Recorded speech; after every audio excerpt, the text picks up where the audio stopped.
Hey everybody, welcome to Movies We're Talking About, where we talk and talk and talk about movies. I'm John Carlos.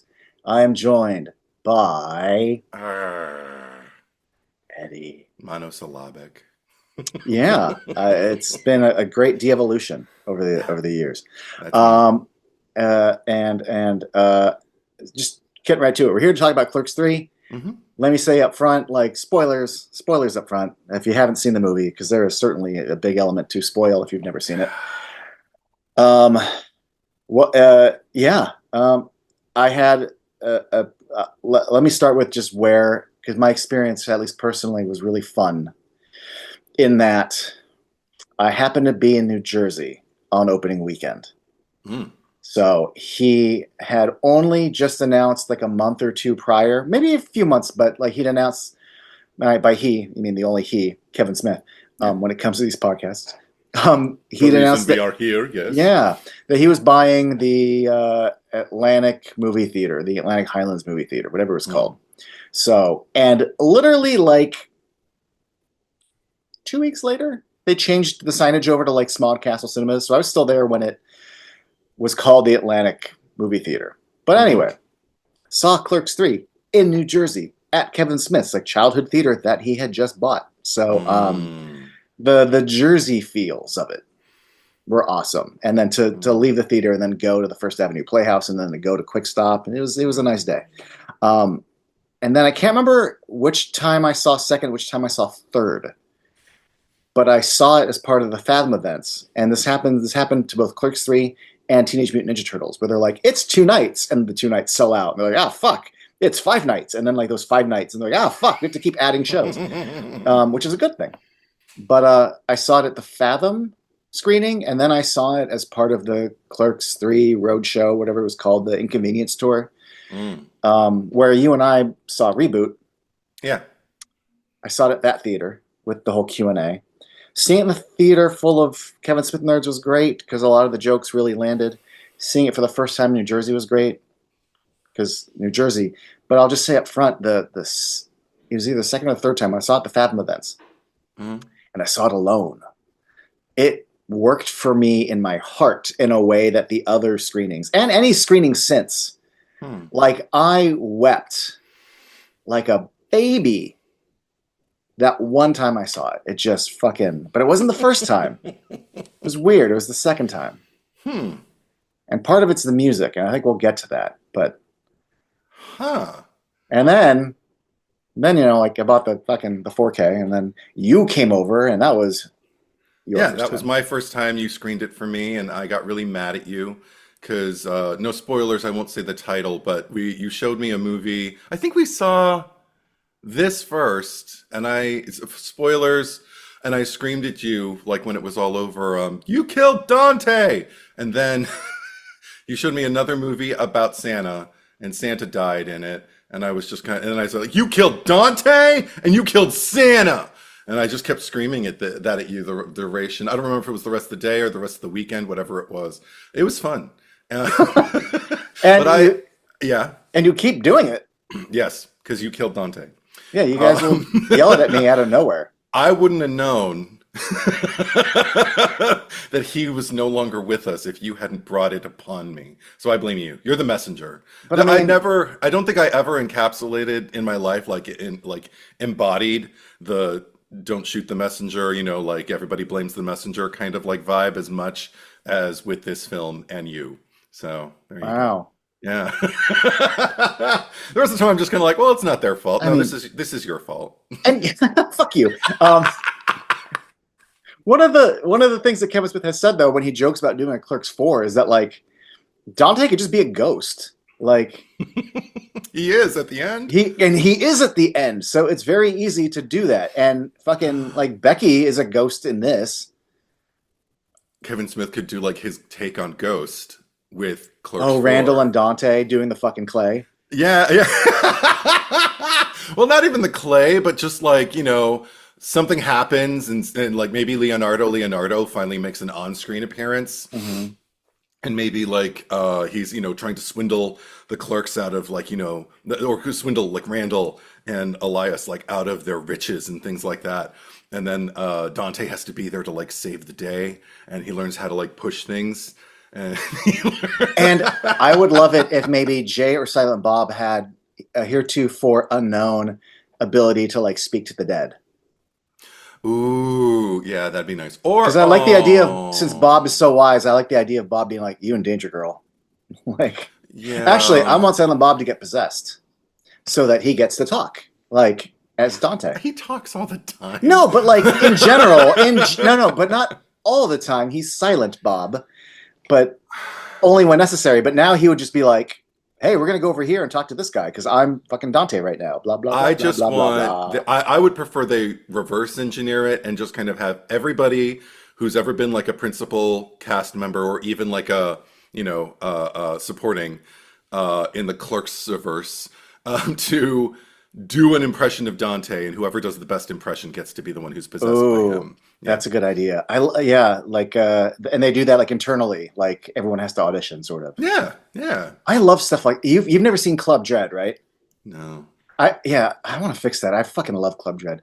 But there is I won't tell you who the killer is, but of the five core members of Broken Lizard, they were talking about like when they were writing the script, like, well, who's going to end up being the killer? Okay. And they figured it out because one night one of their girlfriend's sweaters was laying around, and they each put it on to be like funny, like, hey, I'm wearing a tight little sweater. And then one of them looked really creepy in like a tight woman's sweater, and they're like, oh yeah, you're the killer. Yeah. Because you just look the weirdest in a sweater right now. Like, I realized also when you said Club Dread. No, I have not seen it, but I think when you first said it, I was thinking Judge Dredd, which is why I went, and I haven't seen it, so I don't know. But yeah, oh, so I think the Carl Urban Dread is on our movie list. oh really? Yeah, because Tracy and I fuck with Dread pretty hard. It's great. Really? Okay. The Stallone one, not great. That's I think the one that I was sneering at. Yeah, Yeah. but Well, I know you there was are a new Eddie. one. You are right to sneer at that one. Okay. The Carl I, Urban one. Oof. thank you. Yes. Oh, Fucks but with me okay. pretty hard. Anyway. But so we were talking about like my experience and everything like that. Because in addition to blaming you, I was also I don't know what it is to watch this. I've only seen it twice now. I saw it once with you and then like once for this pod. But uh, I don't know what it is to not weep openly and uncontrollably.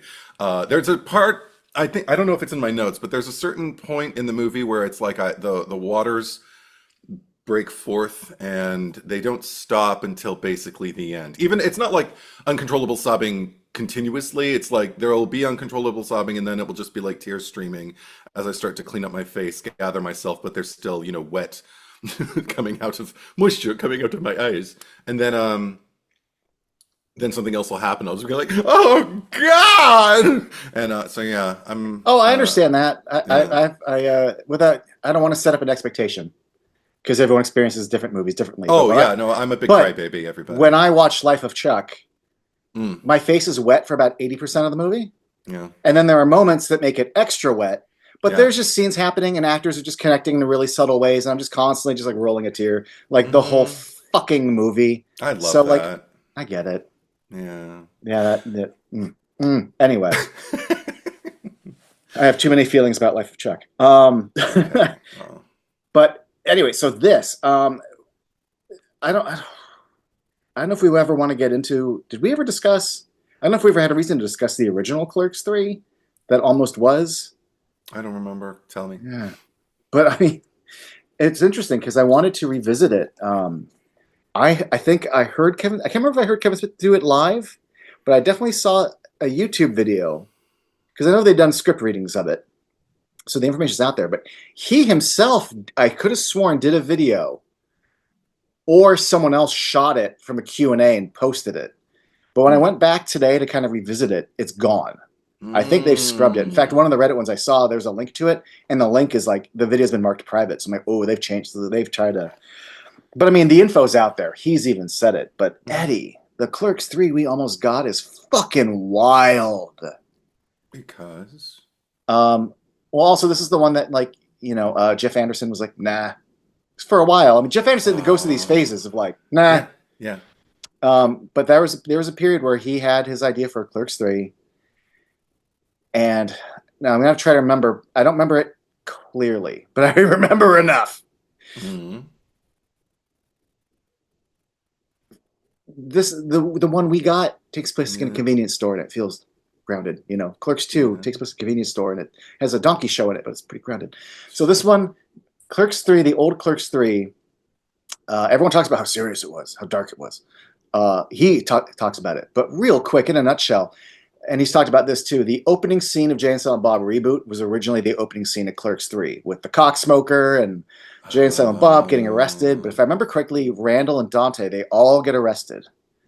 And they're all at the police station when Hurricane Sandy strikes. Oh shit. And the Quick Stop gets destroyed. And I forget what happens, but I remember Dante and Randall have a falling out. And Dante is raising he and Becky's daughter. Mm-hmm. Becky is still dead in this version. Becky's daughter, their daughter is deaf, which is something that was then also taken and put in Reboot. And Randall, I forget what the falling out with Dante is, but Randall is lost. He needs purpose. He doesn't know what to do. There's a Ranger Danger movie coming out in a year. So he camps out in front of the movie theater a year early. And like he becomes this local phenomenon of this one guy who's like camping out early. And I can't remember if it was at a mall, but I remember the mall had like a parking lot and he's there. And I don't know if there's like a time jump, but I think there's a time jump. And it's like 1 year later, he's not only a local phenomenon, but people have joined him. There's this big long line. It's like opening day of the movie. I think the studios have gotten promotionally into it. So they've made it like Ranger Danger Day. And there's like a carnival. Like there's all sorts of games and promos. And he had built a little makeshift pop-up Quick Stop. So he's still Randall at the Quick Stop selling shit to like people in line and people in the parking lot. I don't remember like the middle chunk of the movie. Elias is in it. And I think Elias is still all about kites. But the crazy weird thing, Eddie, besides the scale of like, yeah, it takes, it doesn't take place in Quick Stop. It's outside in line, was that I forget there's a side story with Jay and Silent Bob. I think parts of Reboot also came from like Jay and Silent Bob, like lost the rights to their names. Or they went and made a movie and now they're like sneaking back into New Jersey or something. Mm-hmm. But the big thing is the third act of the movie took place inside the movie theater. And Dante's dropped his daughter off, whatever. And he sees some guy or guys dressed up as the bad guys of the Ranger Danger movie, but they're carrying like heavy duffel bags. And he's like, something's Eddie, this is written like right after the Dark Knight Rises shooting. Yeah, I was just going to say. Like right after. So he's like, hey, something's up. I remember, so they're basically the climax of the movie is there's a mass shooting in a movie theater. And I think Jay and Silent Bob end up beating the shit out of one of the goons in the lobby. And either help save, like they get the door, like they have a hero moment and a funny line moment. And I think for some reason, maybe she was outside, but like Dante's daughter's in danger because she couldn't hear the gunshots or something. And there's like a climax. I think she's like in the balcony and there's like a shooter and Dante dives in front of her and gets shot and killed. Holy shit. We didn't get him in movie 1, so we'll get him in movie 3. And if I remember correctly, the running gag payoff is that the goon is about to like win, and then he gets stabbed in the chest through with a kite. Like Elias, I think, stabs him with a kite. The Kite Avenger. Yeah, and if I remember, and I don't know if I'm just making this up because again, some of it's hazy. I think it's also revealed Dante had cancer, so he only had a few months anyway. So, yeah, I think Randall adopts Dante's daughter, and Mm-hmm. I get why everyone who like read it and read the script was like, Jesus. Yeah. And I know, people are working things out at the time. I won't say whether it's good or bad because you can't judge an entire movie based on just the script's tonality versus when you shoot it and blah, blah, blah, blah, blah. Mm-hmm. All I know is it feels right to have a movie called Clerks, mostly star clerks in the store where they clerk. Mm-hmm. Like, Boobies was still like a clerk setting, and I just think about that version of it. I'm like, well, it's about these characters, but like, at least this title, and it just feels right, Like, we had one scene in color, in Strike Back, and one scene in color in Clerks 2 at the beginning and end. But to actually properly have a full ass movie in color in Quick Stop, just this feels Like, I'm glad we got to whatever point we needed to get to for this version. I mean, I'm glad because it. While I was sitting down watching it, like I was kind of like, okay, I'm ready for the assignment. I'll put on Clerks 3 and I'll sit here and I'll take my notes. And I chuckled a few times in the opening, and I was just kind of like, oh, I know him. Oh, I know her. And then it really started to take off after, because I had forgotten so much of this movie because all I thought about was like, Dante. And uh, watching Randall like have his heart attack and everything like that, I was sitting there just kind of like, all right, Kevin Smith basically just like wrote what happened to him, but it happened to Randall. Okay, got it. Uh, it's like a broader kind of like more traumatic or potentially traumatic like version of just kind of like Kevin Smith in an evening of Kevin Smith doing the Lord of the Rings movies and then having Randall like inhabit it. It's just kind of like, well, now I'm going to give you my heart attack. There you go. Yeah. And you're going to want to make a movie. And I was just kind of like, oh yeah. I spent I think the second act of this movie doing a lot of, oh yeah. And then I forgot how profoundly impacted I was by the sheer volume of confrontations and what's the word I'm looking for? Disclosures from Dante, because we get to see him make like two, or I mean, in his exchanges with Becky's ghost and everything like that, like he's never far from like kind of brimming over with emotion. But then with Randall, I was just kind of like, oh yeah, I remember that. I hadn't thought about it, but I think that kind of like mommy, daddy, like Yeah. please stop fighting, Well, took over and suppressed it. fucking, like, it hits me like a fucking ton of bricks every time Jesus. when Dante, we're skipping to the very, very end, but he's like, when I quit, like, I don't know if it's like I quit this movie and I quit as your fucking, I get choked up just saying it, your fucking friend. And it's like, just like bricks, like coming out of just, and then here's the other thing. Not only is that line hit, but the cut to Randall's fucking Yes, the receiving knives, of it. the knives are going into him. Yeah. Fuck, dude. Let me just say this up front now. And I think because we didn't do the Clerks 2 discussion, but I can't remember if we've ever said this before to each other, but like I find it a shame, not judgment, just for me, my feelings. I find it a shame that Jeff Anderson doesn't enjoy acting. Not like he fucking hates it, but like he's said it in the press for this movie that like he doesn't totally love it. Yeah.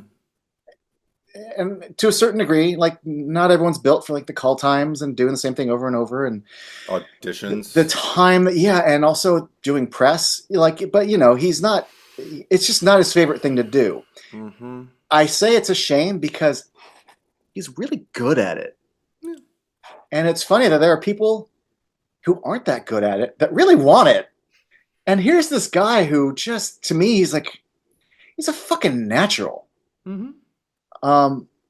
It's a weird thing for for Alanis Morissette to imbue him with this natural talent, and he's just like, yeah, I totally love doing this. Yeah. And this movie was, because I mean, this Clerks 2 asks a lot of him in the jail cell scene, and he fucking wrecks me every time with the please man, you really gonna make me say it? Yeah. And then what comes after. And to play that type of character, that kind of man with that level of immaturity and selfishness and a certain kind of degree of toxicity and to allow that character to kind of reveal a vulnerability that guy normally probably wouldn't reveal. It's a great moment. And Jeff Anderson succeeds in that moment. Sure. I believe it's earned as well. Yeah. Yeah. This movie asks even more of him. Kind of puts him a little more front and center, especially with an emotional arc, and has many scenes that require a lot of him. And he really fucking delivers. And not only does he deliver comedically, timing-wise, and also some of the heavier stuff, but the thing that always impresses me about actors is when they can deliver in silence, when they do not have the luxury of a line saying how they feel. They have only this facility. Without this, to tell us how they feel, Hmm. how they listen, how they react, how they elicit feelings. That last scene with Dante in the quick stop, and it's mostly just reaction shots of Randall. Almost every single one of them, I'm like, Hmm. because he's fucking showing up, man. He's great. He's so great. Yeah, he's dialed in. I and emotionally available just because this is the thing. Like I remember not being terribly surprised by it because I feel like for me the groundwork was laid. I mean, not so much in the first movie because Randall the depths that the role of Randall like kind of like demands you to mine are more even his like kind of emotional cathartic moment at the end like where he's just like if we're so fucking superior what are we fucking doing here but even that feels really kind of there's a safety, a cerebral safety around it because it's still an idea you're posing. It's not, you know, an emotion. I remember feeling Jeff Anderson move to the next level in Clerks II, just seeing like what you're talking about when Jason Lee came in and starts Oh yeah, badmouthing him. And you just see this guy who locks and loads and always has a comeback all of a sudden has nothing to say because he's experiencing shame about his position in life and he's not used to experiencing that on the regular. He's used hmm to just being able to slough it off. But something about this fucker saying this on this particular day is getting to him because his friend is leaving and because, you know, like all of this stuff. And it's all there. Like the groundwork is laid and he's just kind of like just sitting on top of it and just letting it exist. And yeah, so that's why I watch that's kind of like the same thing that I experienced watching him like, you know, just hear Dante, just have to be present in the room and be subjected to this level of a tirade. And also what I love about it is it plays to something that isn't I get so tired of people talking about character and everything like that when they're acting. Some things are just oh kind of like inherently human. And I love seeing Randall behave the way a human being would if they cared about someone. We obviously know that Randall cares about Dante. You know, he's not always great at showcasing it, but there's also a way, there's almost like a filter you have to kind of like see him through to understand what it is he's really saying. And if you know Randall, you know how to do that. And if you, well, if you like Randall, you know how to do that. But even a little bit, even if you like him a little bit. But there's something about just kind of like what Dante bringing up the tragedies of his life that Randall knows there's nothing I can say. There's something hmm in his demeanor that's just kind of like, I know. I know I'll never know. So what the fuck can I even say to you right now? And also because you're hurting, I hate that you're hurting because it makes me hurt. And it kind of makes all of my problems diminish. You know, like all of that is just kind of like there. And he's not playing it, he's just feeling it. And I think that that's something that I really admire watching an actor do is not put a muscle in something like muscle's fine, but I love when it's just dropped in and it just exists and they just let it kind of course through them. That's what he does. So I concur. I concur. And that scene also just reminds me of just even more so. There have been other Dante outbursts at the end of a movie, but this one really solidified the true. Speaking of just like truths as humans, is when you have feelings and you don't say them, and then the bottle pressure, Hmm. and then kablooey. I feel like we've probably all been there. Lord knows I have. Hmm. Where the truth of what Dante is saying, it's undeniable. It's Hmm. really unfortunate that it's coming out in this way Hmm. with this degree of hostility. You know, but the words he's saying are valid. But not to follow the stereotype of like, oh, this movie could have been avoided if these men just went to therapy. But like, man, like Dante, there is a way to express some of this a lot earlier than right now. But also the way he's getting pushed is, I get it, I Sure. get it all. Sure. Randall does spend a majority of the movie being very selfish. Um, One of the things, stop me if we talked about this when we saw it, because I had like an aha moment after a few viewings of this. I don't know if I talked about it when we talked it, and then I kind of forgot, and then remembered it halfway through this one.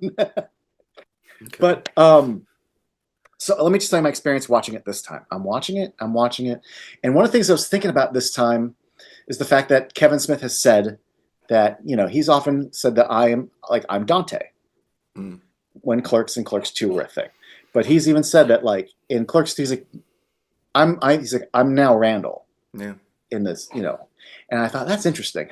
But then I started thinking about it, just sort of let my mind wander when I was watching the movie for a bit. Not wander far, but the fact that like in a way I'm like, oh, I see what he means in that between the two of them, Dante is a little quieter, more subdued, a little more thoughtful. And I thought about like when Kevin Smith would do press in the 90s and, even though he's being kind of funny, he's kind of being funny like this and, blah, blah, blah, blah. He even talks about like, who's the serious guy? He needs to lighten up when he looks at clips of himself. And even into the early 2000s, he starts to get a little more expressive when he's telling stories, but still, and then he kind of evolved into, hey man, it's me, Kevin Smith. And like Randall's very much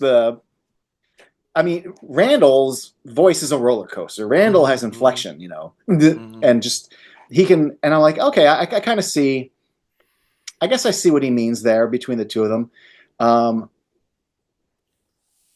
But I don't know if this is intentional. I mean, I don't know if that relates to what I'm about to say, but ever since I thought about that, I was just thinking about Kevin Smith being Randall when I was watching the second half of this movie. And when they get to the quick stop towards the end and they go into the freezer, and I'm like, man, like Randall / Kevin's being really pushy right now. And I was thinking about how like, maybe that's what he means by like, I'm Randall, because in the making of Jay and Silent Bob, a reboot, and this isn't going to be a direct correlation, Eddie, but it's just something that made me go, There's a thing that they one, it's interesting that they captured it, and two, that they included it in the documentary because it's a very honest thing to include.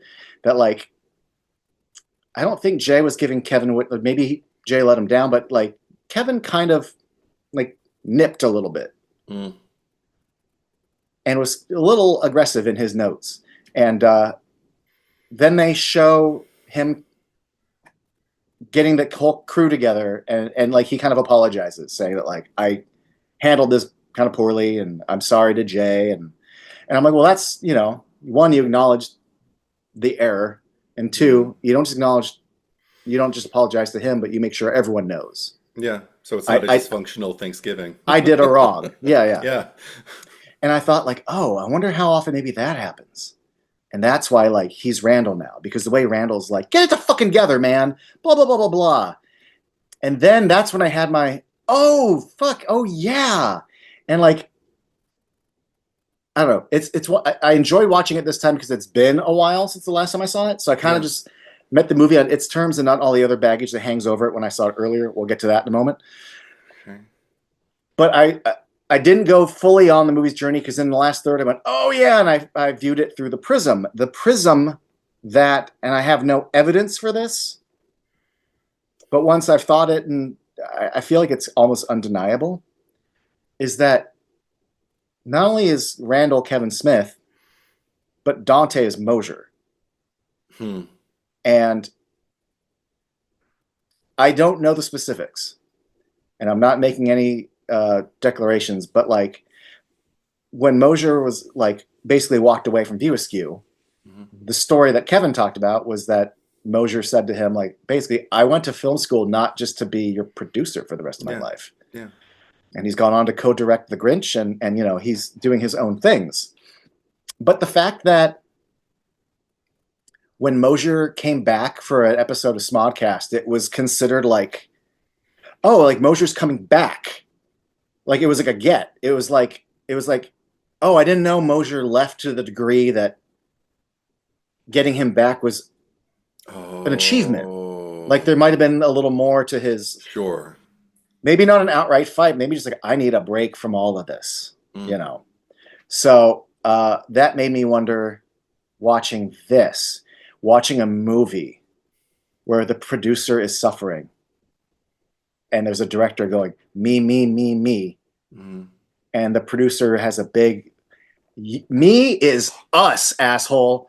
Like, is this, I know this is supposed to be personal because of his heart attack, but is this personal because of you and Mosier?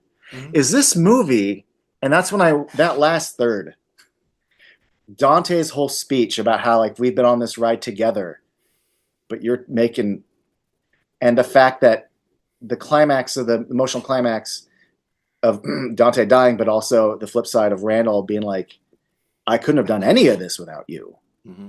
The director telling the producer, it's always been you. Mm-hmm. Um, I started, viewing viewing it through the prism of, is this Kevin Smith's apology letter or Mm-hmm. acknowledgement of how important Mosier was? Not in any way to like win him back, but just to acknowledge again, to Yeah, acknowledge yeah, in front yeah. of people. His chasing Amy. Yeah.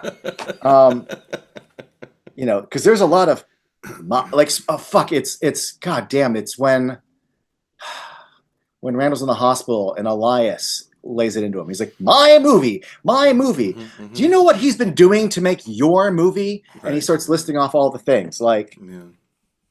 and the fact that I even had to write it down, that Randall goes, I never would have made this movie without you. I never could do anything without you. And I'm like, this is about you and Mosier. I think. At least it gives it that. But I mean, it's not an accident that Kevin Smith identifies as Randall. Randall is a director who's writing his own Mm-hmm. script and making it about his job and casting all his friends. And there is a producer who is struggling. Mm-hmm. Anyway. I'd imagine. I don't know. I feel like I'd equate maybe for my own, because we all have our own perspectives. Like obviously you have yours. With me, I'd probably put my money on this dynamic between Dante and Randall in Clerks 3 probably has as much to do with Kevin and Mosier as uh, Chasing Amy did with Kevin and that girlfriend who moved to Europe, who had traveled to Europe and everything, and it made him feel insignificant. Like the emotional truth of it is there. Probably just a lot of details are, Yeah. dramatized, because he even said, I remember in one of the evening, Kevin Smith says, I never sat around with Mosier and said, hey, let's both of us fuck my girlfriend. It'll bring us totally together.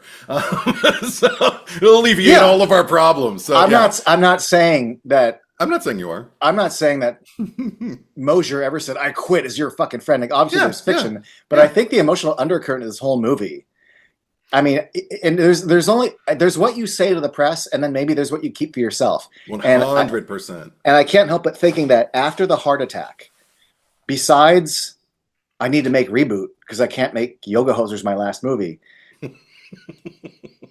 and giving Dante and Randall this story, I think the Yeah. thing that you don't say to the press that you do keep to yourself is I came out of that heart attack and like I missed my friend.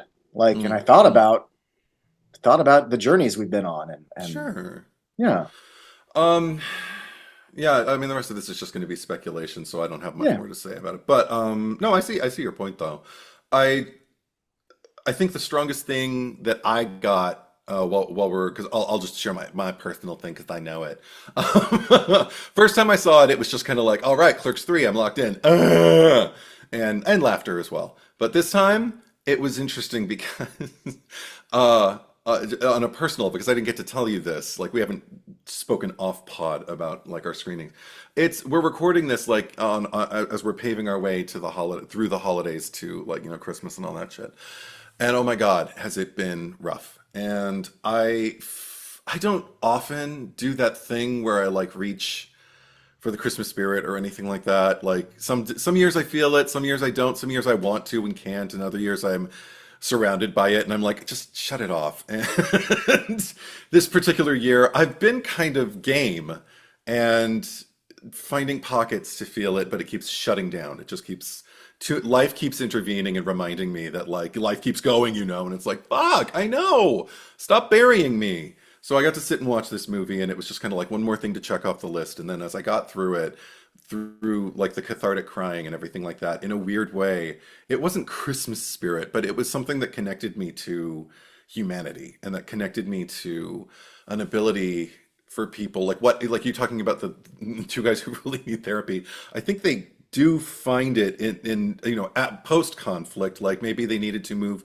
through these conflicts. Sometimes people, I don't know if they need to say the words, but that's just the way they come out. Like sometimes they things can be addressed in a real hostile way just because that's exactly where that person is when they've been pushed to the limit or when they've just been sitting on top of it for so long and they don't mean to do harm, but they literally won't feel heard unless they just have a full nervous breakdown in front of everybody just to let them know I am in pain. And there was something about that, witnessing it kind of being achieved, that cathartic moment, and also watching it be witnessed and received. Oh God, because one of the things I forgot that I really two things. It's the first thing that actually Kevin Smith as Silent Bob does when the convenience store confrontation is happening. He like pulls the camera over and he's just kind of like, let's, like, Dante's out of our shot, but let's keep filming him. This looks good. You know, he's not saying it, but his face is like, mm-hmm. And then once we cross a particular topic, he puts his hand, we cut to him and he just kind of puts his hand on the camera and just pushes it down like, no, this is not what we're in real deep territory right now. This is about the two of them. It's not about our movie anymore. And I remember just thinking like, beautiful, exquisite, everything simultaneously that's being juggled in that scene and the way it's impacting everyone who is standing there taking it in is handled so exquisitely. And I guess my whole point is just like by the end of it, something about witnessing the connections that were I don't know, mended or reawakened, relinked. Watching Dante, you know, watch his movie with Becky, and then watching Randall stand there next to Dante's ghost or spirit or whatever, his presence, his energy, and just kind of take it in and say, I wish you were here, man. And just, he is, I don't know, everything about that. That's for me, like kind of the most naked holiday that I can experience because I do equate it. And I think I've said this in like, you know, Christmas, dark horror Christmas pods. It's not really that far afield to experience darkness around Christmas, like whether it's in a Batman Returns or a Black Christmas or a Silent Night, Deadly Night. It never feels like what the people are picketing, saying like, no, you can't do this because you're ruining Christmas. It's like, no, that's part of it. There's darkness, there's loss, there's pain, there's, you know, the just being inundated with the pressure to kind of like feel happy and everything like that. No, there is everything, all of that's happening in this movie. It's just not taking place during the holidays, but it's like Dante has to keep putting on a brave, or he keeps telling himself, I got to put a brave face on. I just got to roll with the punches. I got to get over myself. I got to get back out on the horse. I got to get back out in life. I got to go back out, you know. But I think maybe at its core, one of the key themes of this movie for me is what happens, what backs up on you when you keep living your life under a should banner. You know what I mean? And that's when things really, for me, I know that's when I can really feel things back up on me. So it was just, I don't know, just so exquisite to watch them. All of it, all of the the pain, and then the healing, and then the way we just still kind of carry pain with us after we, you know, experience loss of someone we love, or a transition into a new kind of connection, because the connection is still there. You know, different people believe different things, but I don't know. I kind of always loved a more indigenous thought that like they're not dead, they're just on another plane, you know, and they could be here, they could be there, who knows? But you know, the loss is specific. Anyway, I'm just rambling now. This is beautiful, man. Thank you. And that was a welcome cameo, by the way. Was Mosier as Willem. Oh, Just yeah. tie it all back. Yeah. I mean, you just said a mouthful of emotional things. Yeah. I'll pivot to a little more like basic and technical bullshit or whatever. Yeah. Sure. One of the things that I found interesting about this movie is I feel like more like, so the Jay and Silent Bob movies get to be, I've talked about this before, and I do like this structure. Jay and Silent Bob are in everything. They tend to be a little more emotionally more, not super mature, because like Dogma has its fun, but like the Clerks, the Dogmas, the Chasing Amy's, they are what they are, and Jay and Silent Bob are in them. But when Jay and Silent Bob have their own movie, it becomes a giant cartoon. Mm-hmm. But then they come back to reality in all the other movies. You know what I mean? And this one does the same, but this one more so than some of the others. There's always been some level of interconnectivity, but as this franchise, because it is a franchise, continues to grow and grow and grow, I feel like this is like the most, outside of a Jay and Silent Bob movie, the most like referential. And at least it's constantly like Jay and Silent Bob will put all of its references in the forefront. Mm-hmm. But and I had to write some of this down, but like now that they've also established and interconnected the fact that Zack and Miri and Yoga Hosers and Tusk are all part of the Askewniverse. And also the fact that like you can see the box of movies behind me, like Kevin Smith has always, as the web stores started to launch in the 90s, kind of included things in the movies that you could also buy or something you could, but it started becoming a thing that the merch that you could buy then started showing up in the movies. Like they made the first example of it I can recall is they made the Buddy Christ car dashboard statue when Dogma came out. And then in Jay and Silent Bob Strike Back, Carrie Fisher has it on her car. And I'm like, yeah, you're putting previous merch now in your movies. Anyway, this is like the biggest version of that. Like the movie cereal, the fucking, the Jay and Silent Bob CBD sodas. And they can put them in the movies because Jay and Silent Bob exist as characters in a comic book. So it doesn't break any like fourth wall. No. Because they've established, because of Bluntman and Chronic, you can have anything now that says fucking Jay and Silent Bob in it. But like, anyway, just the fact that this movie is so dense with not just purchasable merch, but like the Cheery A's from Yoga Hosers are being sold in the store. Yes. The Ride Me Now app has an ad inside the Quick Stop. Like, God, did I write some of this shit down? But I mean, you get what I'm saying. The movie's littered with it without having to like jibber jabber about it. But the one thing that does surprise me though is that for all the shit you can like, okay, here's a good example. K-Rel is the station that was shooting the dating game show in Mallrats. Kevin Randall is wearing a K-Rel shirt for one of the scenes in this movie. Wow, I didn't catch that one. In fact, that's okay. Clerks 2 take place in one day. Clerks 3, first time it does not, which means we now have a variety of fucking shirts that everyone's wearing. Fucking buy me toys and just, and because of all that. But the thing that surprised me, because I remember I saw Clerks 3 and then I went down to fucking Jay and Silent Bob's Secret Stash and bought the Quick Stop button-up shirt that they wear. You could buy that. You could buy so much. But Randall's hat, his Ranger Danger blue hat, they never made it. Now, when I cosplay as Randall, I just wear a blue hat. But like of all the things to make, he wears it for like over half. Sometimes it's a black hat, but 70% of the time he's wearing a blue Ranger Danger hat. And it's anyway.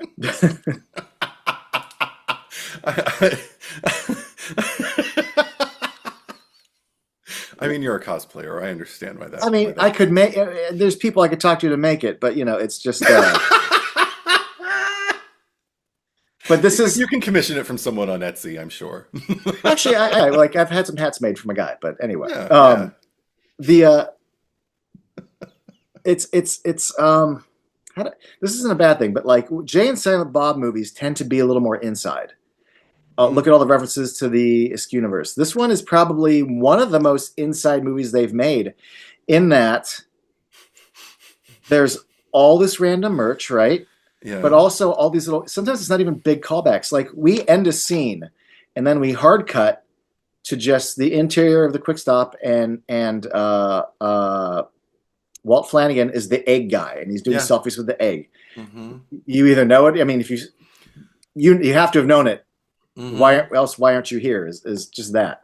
So not only all that background shit, but like, and I think I told you about this. I don't want to say I struggled, but when Jay and Silent Bob reboot came out, we live in an age where Kevin Smith, through his podcast, talks so much about developing a movie. He talks so much about shooting it.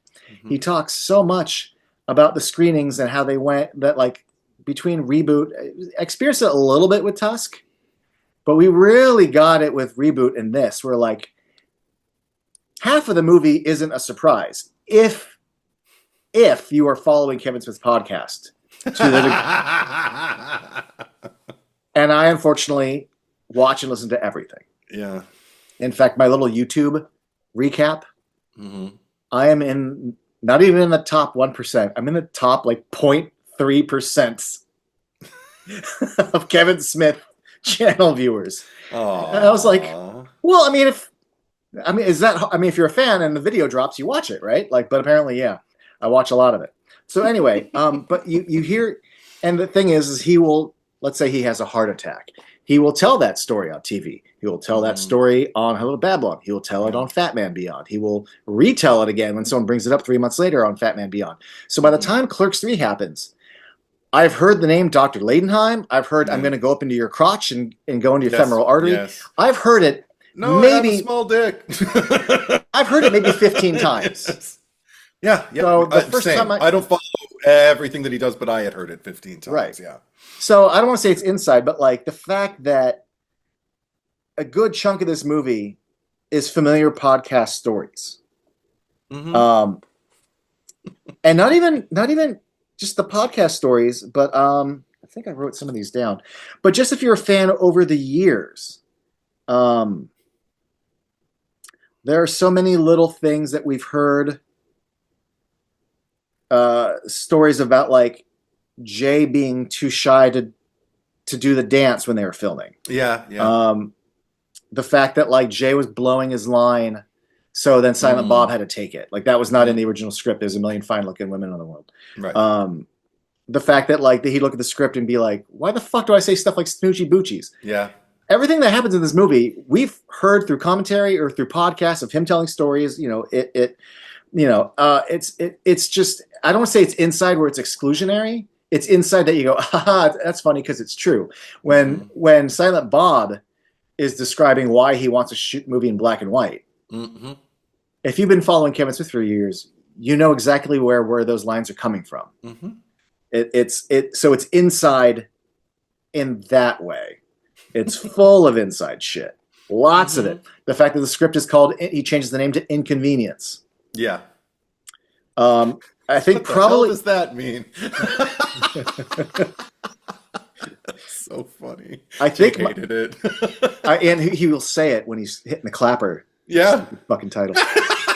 It's so good. I think quite possibly, and again, sometimes these are all stories they've talked about in documentaries, the commentary, the waiting for the cat to take a shit in the litter box, like all of it. It's I don't want to say like a reward or a love letter or just like or a gag for inside people, but like if my mom watched this movie, she wouldn't know that half of these things are things that fans go, ha ha ha, that really happened. But they don't play like you're missing out on something. But anyway. No, I think at worst, you probably, if you're not familiar with any of like the stories, you'll probably just get a hunch like, this is oddly specific. I wonder if this is all, if this all really happened while he was shooting Clerks. Like, I think it's pretty clear, but. Right. But I think my favorite reference, though, was that they overdid the eyeliner on Randall in the video store scene. Yeah, because like in Clerks, right? Because I mean, when you watch Clerks on VHS, you don't notice, but by the time you get to Blu-ray, you're like, oh yeah, Randall's eyeliner is pretty rough in that scene. Just so back from a rave. So they really overdo it, and I love that. But here's the part that is the love letter, which is like, it's the same cat guy, it's the same lady waiting us at the video store, it's the same Chuli's gum guy. Kevin Smith's sister comes back talking about the manly masturbating caged animals. All of it. Rick Darris. The Pringle guy, Rick Darris. I'm reading this off the contractor, and that is the contractor's real son. Yeah. Who gets upset. I can't remember Kim Lockerman, who's the girl with Rick Darris. Oh, you're Alyssa's sister Heather? Yeah. Which we'll get to, because she is the reason, like the 4:30 movie is all, like she was Kevin Smith's high school girlfriend. The two that I find the most interesting is it was Coey, because we don't really see Coey until Chasing Amy, but I forgot that Coey is the one who comes into the store at the end of the Clerks and first, like when Dante gets killed, I think it's because the actor who plays Coey London is the one who shoots him, which is why they brought him back. But the fact that Coey London is in Chasing Amy and that same actor comes back and they call him Coey in this, like, that's nice continuity. It's nice that they kind of reference that moment. He's one of those, I feel like this is just a personal note, but I remember when I went to New Jersey and I saw Clerks 3, I went to Secret Stash. Mike Zapsik was working. I recognize him. I've met him before. But I was in this one room and there was this other guy and I'm like, I looked at him and I'm like, he looks familiar. And he said hi. And I'm like, hi. And I'm like, but no, I know your face, but you're not one of the, oh gosh, this is going to sound embarrassing. There's the Practical Jokers. I'm like, is he one of the Impractical Jokers? No, he's not. Why do I know his face? Because he doesn't show up a lot. Yeah. And it wasn't until like I saw Clerks 3 for like the second or third time where I'm like, oh, you're Coey London. Fuck. I would have geeked out on him harder had I recognized that he was Coey London. Shit. Because anyway, I have regrets. Oh no. I love Me the View Askew people, and I would love to just very briefly like given him his flowers and not bothered him. But maybe you you'll see, get another chance. Maybe he was pretty chill. He was pretty cool. Anyway, so bringing him back was neat. But I think the most random thing that was wild is that I can't remember her name, but the lady, I don't appreciate your ruse. Your cunning attempt to trick me. Screw you. Yeah. So I went down to the First Avenue Playhouse and popped my head in, and they were open. The storefront was open. The door was open, but obviously no plays were happening at the time. But the dude that was there is the cat litter guy. Oh, okay. And I'm like, hey, I just saw you in a movie like a half an hour ago. You're back. He goes, yeah, you're back. And he didn't have to tell me like the history of like the First Avenue Playhouse is where they auditioned the actors for Clerks, which is why they use it in Clerks 3. But I'm looking at this photo. I'm looking around at because there is that little bar kind of counter area, and there's all these photos on the wall, and one of them is this lady dressed as Lucy. And he's like, oh, yeah, we used this theater for Kevin for his auditions. He's like, I filmed in here. He's like, and then, my wife. I'm like, your wife? He goes, oh, yeah, my wife is the video store lady. I'm like, oh, that's adorable. And he goes, yeah. And the thing she plays Lucy here. Like, we do a show, and her gag is she plays Lucy. And I'm like, oh, okay. I think that's probably the most inside thing that might be exclusionary to people who don't know. Right, yeah. Because you're like, why the fuck is this lady doing a Lucy? It's cute that Kevin let her do it. The only kind but of if you're not local to Atlantic Highlands theater community, I think the reason why it still might work is just because theater people, Well, I get the one for you, one for me sort of thing, right? And there's a deleted scene where the deleted scenes in this movie are interesting because sometimes it's just a little line or two that gets yanked out, and there was just like one little thing just about like. Well, she goes, I'm told that directors like to do one take for you and one take for me. So if you've got your take, I'm going to do mine. Now, wait 2 hours while I go get his hair and makeup. Yeah. And that was the other thing is not like, again, not massive regret, but he's like, oh, she was just here, but she left. I was like, oh, well, because her essence was still there. But in that first Clerks, screw you. Yeah. Very memorable. She's great. Her exasperation, I can feel it from both sides. I can remember working in retail and having people speak to me in that tone of voice. And I'm not as rude as Randall, but I wanted to be. But I also know what it is to like need help. Ask a fucking kid, who couldn't give two shits about it. And it's like, you want to yell screw you and pitch your VHS at them. But I mean, like we've talked about a lot of the emotionality and everything like that, and I like that we're talking about kind of like the sillier stuff now too, because there's a bunch of stuff that isn't necessarily like reference that I still I don't know. There's something about like Jay and Bob still behaving like pot's illegal at the top of this movie. like that I find great joy in. Oh yeah. Because I don't know, they're kind of locked in time. There is that Rosencrantz and Guildenstern, Vladimir and Estragon, essence of them where they don't quite know what time they're occupying, and also just, I mean, I don't know. There's something.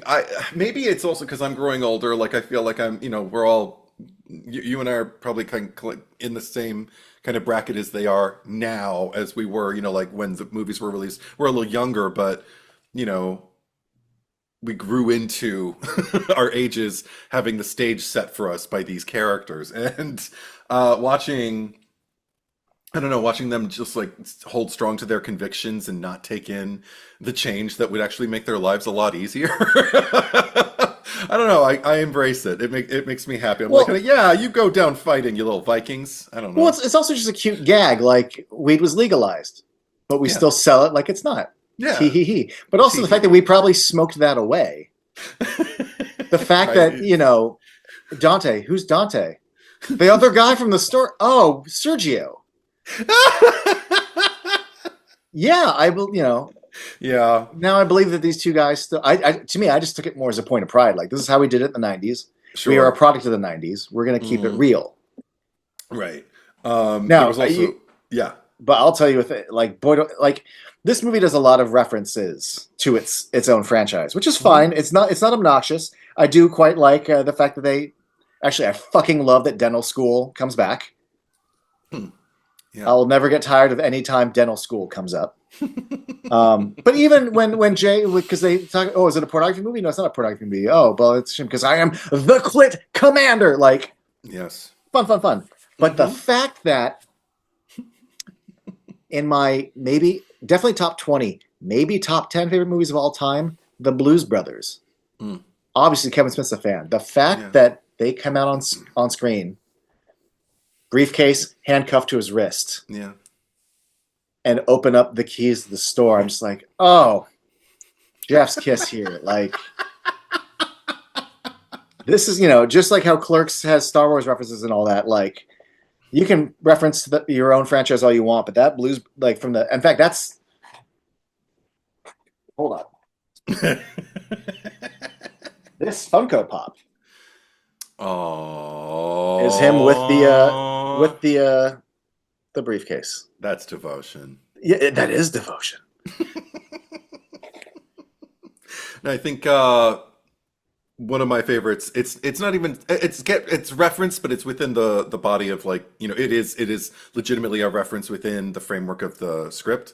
But when Randall is standing there like talking about how like his life is scenes now, and he's just gonna like remember that time we went to Julie Dwyer's funeral and you knocked the casket over, and Dante says you knocked the casket over. He's like I did. Well, that's a scene now. There's something about the simplicity of that. Just kind of like, of course, Randall would be that. That's Randall as a filmmaker, just kind of like, yep, everything's going into my work now. I don't know. I mean, but it's that's little actually point of view. I love that, it. and that comes on the page, but that's also comes in the performance. Like again, I think he's such a 100%. fucking natural. Yes. Anytime like they're riffing, that first scene where they're riffing about and the way he's got that rubber band. Yeah. And also Yeah. at the very, very end, before it cuts to like I think some other people walking in, he does the Kevin Smith snaps. It's a very Yeah. specifically Kevin thing, and the fact that he threw Mhm. that in. And I know Yeah. for a fact that wasn't Kevin Smith. Like I think there was a take where Jeff's like, "Hey, did you see that in your snaps?" He's like, "I did see that." And of course, I'm always ready for a 37. Oh, but that killed in the theater Yes. because I love the Yes. context of just him typing and like Oh yeah. he just yells it out. Yeah. And I fucking love that Dante takes him in and goes, "I remember that happened," and then everything drops. No, that's not a scene. Yes. Not a scene. Well, okay. If we Oh, can get- I'm sorry. Before you pivot into whatever you're about to pivot, yeah. Yes. not only is that moment great, but I love, and this fucking killed. I love this so much for a very specific reason. Jay then pops out of the fucking RST and goes, "Shut the fuck up! It's nighttime." I fucking love that. Yes. I love watching. I'll never forget years ago. Kevin Smith said, like, there's probably a shelf life on Jay and Silent Bob. You don't want to watch these characters that get old. And I'm like, bullshit. I actually think you can watch these characters get old. They can Hmm. grow into old stoners. Like there's so much you can do with them. No, Oh, no, no. These are not. 100%. So this is the middle of it. I want to see them playing these characters in 20, 30 years. I Same. want them to be gray haired Cheech and Chongs. But Yes. watching Jay be the one who's standing outside the store yelling around and dancing and cussing and fucking to then being like, shut the fuck up It's to someone nighttime. outside, like It was so cute. that's it's funny, but it's how you evolve a character. 100%. Okay. And then, okay, speaking of evolving characters, nice transition. And talking about, speaking of 37, Veronica. Okay, the way she gets reintroduced to this, I love that we kind of find her where we left her, which is like with her hands on her hips, pissed off. Oh yeah. But Coming into the store. yeah, coming into the store and just kind of like, just reading Dante for Filth, and you just kind of, again, behaving the way people do because she's pissed and legitimately pissed and she's bringing it. And then in her diatribe of things, she says the line like, unlike you two, I have a family. And then, and I can't do that. I can't even think about that moment without doing what I just did. And I think I did this or like this, like some kind of like reflexive clench and gay gasp, because, and she does it. Yep. And she realizes exactly what she does. And it's just kind of like, okay, the reality of this moment is I am pissed and justifiably so, but that doesn't give me free reign to just come in here and just be a fucking beast and just read this guy for losing his family, and I didn't mean to do that. And I love that. Oh, again, in a second, I just see her recoil and I know she knows she crossed the line. I know she's immediately apologizing. And then all of that stuff about just having a bad day and everything like that. It's so fucking real. And, it makes everything that follows between the two of them just really plausible. I'm just like, oh, of course they're gonna fuck in her car, Of course, like I don't know. There's just they're both two people who are just like in kind of dire straits, emotionally at that particular moment. And oh my god, I had forgotten. I thought it was just going to be a cameo. I'm just like, oh, she's pissed. I love seeing Veronica be pissed, and I don't. Like but I like that Kevin brought her back pissed. And then I see her cross the line. And I'm just kind of like, oh my God, now we've just like created a whole new dimension of this relationship, with these two people that I've known about for multiple decades at this point. So yeah, just satisfied. And direction is an interesting thing, and that it's not just there's a lot that comes to it as far as managing your crews, getting what you want specifically out of the right team of people, but also guiding or navigating, getting what you need from your actors, giving them the space, or also pulling it out and making these little moments happen. And then there's plenty of movies where just certain scenes, little beats don't work. So it's always magical when they do. And the fact that chances are in real life, if I get into a car and talk to an old friend for about 2 minutes, we're not going to bang. Yeah. It's not a natural thing. But the fact that when they get in that scene, just about halfway through that conversation, I just feel something between the two of them. Same. And before she even said, do you want to fuck? I remember thinking, oh, you're about to fuck. Yeah. And that's acting and that's direction. That's. Well, I love that. That's another thing that I love about it. It's totally plausible to me that just like based off of their history and based off of like the dynamic that I've witnessed, in the first movie and now here, that she crosses the line, runs to her car, and he goes after her because now she's the one, because he knows she didn't mean it. It didn't do any damage to him. Like it probably didn't feel great to hear it. But in the moment, yeah. But there's a quick pivot. There's a quick pivot because he sees her and it's just kind of like, I know you. This isn't who we are, and I probably do owe you an apology. It's just something. Yeah. There's just so much grace in it, and again, all of that, you pave the way with like everything that's transpired and what's led them to that moment, and it's just kind of like. I think that's what makes it plausible. It's just the day that they've both been having, or maybe the last few months. Maybe it has all been building, and it's just kind of like, could we just fuck like we're kids again? Could we just have one mindless, period this evening, and then I'll just go back to my thing, and you'll go back to yours, and it's all water under the bridge. We're old friends. I'm almost gonna cry. I just love The continuity, not even just like, tracing it back to the first movie, but I don't know, it feels like life. That's why I talked earlier about just like, not wanting people to talk about characters. And that's why I don't feel like they're characters at this point. I feel like they're Oh, friends. yeah. They're old friends, and it's like, okay, and they're being written that way, and I don't know. I feel immense Yeah. gratitude. And I feel there's another level of gratitude in that Kevin talked about how even after they'd filmed it, but when he was like but even like before the edit, he knew, he's like, I can probably cut this. Yeah. And when I watched the movie, it's like Dante and Randall having a line, and then there's the exact moment where he goes, "Hey," and speaking of like producing, like he Right. cues up. I'm like, "Oh, that's where your scene ends," Yeah. and then you cut this out entirely. Hmm. He's like, "But then she showed up and performed it," and I'm like, "Oh, there's no way I'm losing this," and I'm like, Yeah. "Yes," because she showed up I and fucking delivered. know. And that whole montage is just I had a big I would never encourage a filmmaker to attempt that, and yet I had the biggest smile on my face while I was watching it. I don't know how necessary it is, but I enjoyed it, I Yeah. wouldn't change it. I wouldn't say, "Ooh, I wasn't sitting there." I can see other people attempting something like that, and for it to just kind of like feel like it's bereft of new ideas, feel like it's doing the thing that I criticize requels for doing all the time, which is not traversing any new ground. But the plain fact of the matter is there's so much of the personal like interpolating with the throwback that's also just kind of like brought, because okay, this is another thing. It's not irrelevant because there's meaning between these connections of people. It's not just like a throwback for the sake of a throwback. It's not just homage. It's creating an opportunity to deepen the relationships between these people. Because another example for me that I fucking forgot about, and it's not even like a big.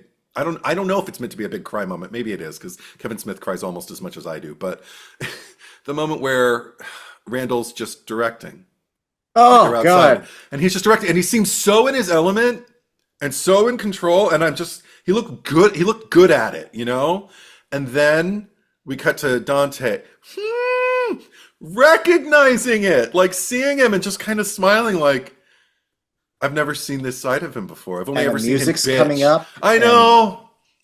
I've only ever seen him like bitch about other people's movies and the way other people do things, and now uh, he's creating. He cares about. That's the other thing. It's so gratifying to see him care about something, something wow. that's his. Oh, In that moment, because I mean, one thing that Kevin is a big champion for in public spaces, he sometimes will end panels with, your voice is your currency. It's one thing to consume, but if you can go out and make something, make something. 100%. So, like Dante in that moment is kind of imbuing Kevin's ethos about other Mm-hmm. people. Take your moment. Mm-hmm. It's so beautiful. But and then there's a donkey show. Okay, Rosario Dawson, just a moment. Okay. Okay. She comes in and it's like Essence of Becky all over again. I'm just kind of like, oh, you're beautiful and your ghost is beautiful. And I love just that you and Dante can still, whether this is him actually having a visitation or whether it's just his imagination or whether it's I don't need any, whenever that happens, I don't need a fucking answer. It's what the person needs. So give it to them. Right, right, right. But, and I loved it, and I had forgotten how much she's in this. Well, it's not like she's in all over it, but I forgot that she's beyond just the one scene. So I'm like watching her talk about like fucking Malcolm XXX and or Triple Uh-huh. X, and what was it? I wrote them down: Cleopatra, Miles Davis, and Frederick Douglass at the same time. George Washington, Carver, Carver. and Carl Sagan. So anyway, I'm just kind of like, okay, cool, totally, and I'm totally satisfied and everything like that. But then, okay, we get to the donkey show. She walks up and she's in her fucking sweatshirt with her hair done fucking Mm. differently, and I'm just kind of like, it's like not a fucking day has passed, and I have already been like riding the train. I've adjusted because I don't look the way I did like in my teens and my 20s, and that's okay. I'm fine with that. So I'm fine with other people not looking the way they did in their teens and their 20s when they're like in their 40s and 50s. Yeah. So I'm just kind of like, okay, cool. People look different. It's Jersey. Sure, why not? In watch Rosario Dawson, I'm just kind of like, what time machine did you like arrive in? Because she looks Clerks 2 just stepped off. Hey, said I'm ready to reshoot. You want to reshoot for Clerks 2? I'm ready. So, but in addition to all of that, it's not. This isn't just like a way for me to just kind of like offer fellatio, like and go like, oh my god, it's like J Lo, she's timeless. It's more like the essence of what I get from the character when she comes on screen, because that's the thing. The first time she makes an entrance, it's like there's been an evolution. Like this is the spirit of her. Yeah. The second time she comes on, it's like, oh no, because already you see the look that Dante has while he's taking in movies. To see her walk in, it's too much. It's like, no, this is too close Mm-hmm. to what actually existed before, something that he hasn't dealt with yet, something that he hasn't unpacked, and something that it doesn't look like I don't know if you're ever ready, but he's not ready to in this terrain. He needs help. He needs a safe place, and that wasn't it. So he just extricated himself out of it and got fucking Mm-hmm. wasted. And I'm like, oh god, here we go. Um, I have nothing left to And say. no, and it's I mean, we could talk off pod about this, but like I had that exact moment once. Oh! I didn't go get wasted, but I was once confronted with something where I'm just like, I have to run the fuck away right now. Yes, yes, yes. Understood And completely.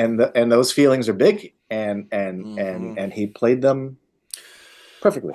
I got it. I was just kind of like, yeah, I know what that feels like. Sorry, Yeah. get yourself out, Dante. But get some Yeah. help. Get some help. Please reach out. Call someone. Phone a friend. Before you drop dead. Oh wait, no, never mind.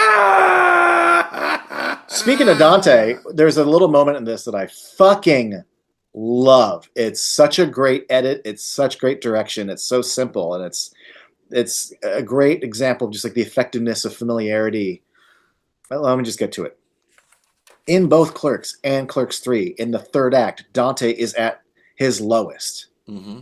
And I love that mirror, even though it's completely different Mhm. emotions. Yes. So after fucking Randall yells at him in the freezer, like, get it together, man, my movie, and like, fucking motherfucking, we're gonna go out there because the press is there, but like, we have to fucking fix all this shit. And then we hard cut to like the black and white shot that we know Hmm. of Randall doing the salsa shark. Oh, come on, man, what's eating at you? And then we hard cut to a color shot overhead of Brian O'Halloran, like 100% locked in, going, this life.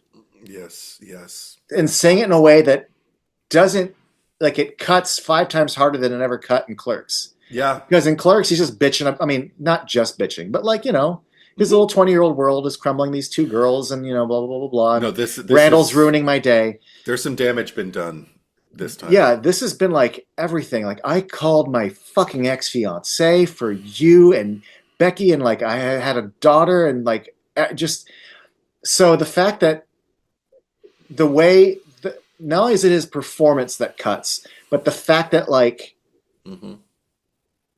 we only ever got the theater framing of Yeah. one static shot in black and white. So when we see that shot again, it already, you think it's Yeah. familiar to you. It evokes something, yeah. Now we have this like intimate, full color, New insight. tragic. Yeah, Yes. it's such a powerful moment.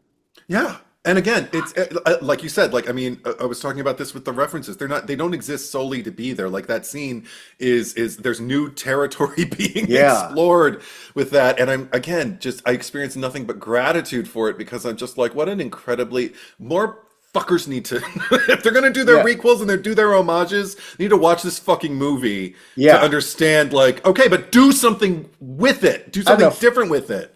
It should enhance the experience, not just be like, remind you of like what Yes. happened before. For all the people who are like, I didn't like Clerks 3 because like I didn't need them to go just revisit Clerks 1 again. I was like, yeah, but I think that it all becomes worth it to me. Not like it wasn't, but like in that moment where you can take the same lines and have them mean something different in this context, like that, you can only have this life if we're doing this, and it makes Yeah. this a really powerful moment.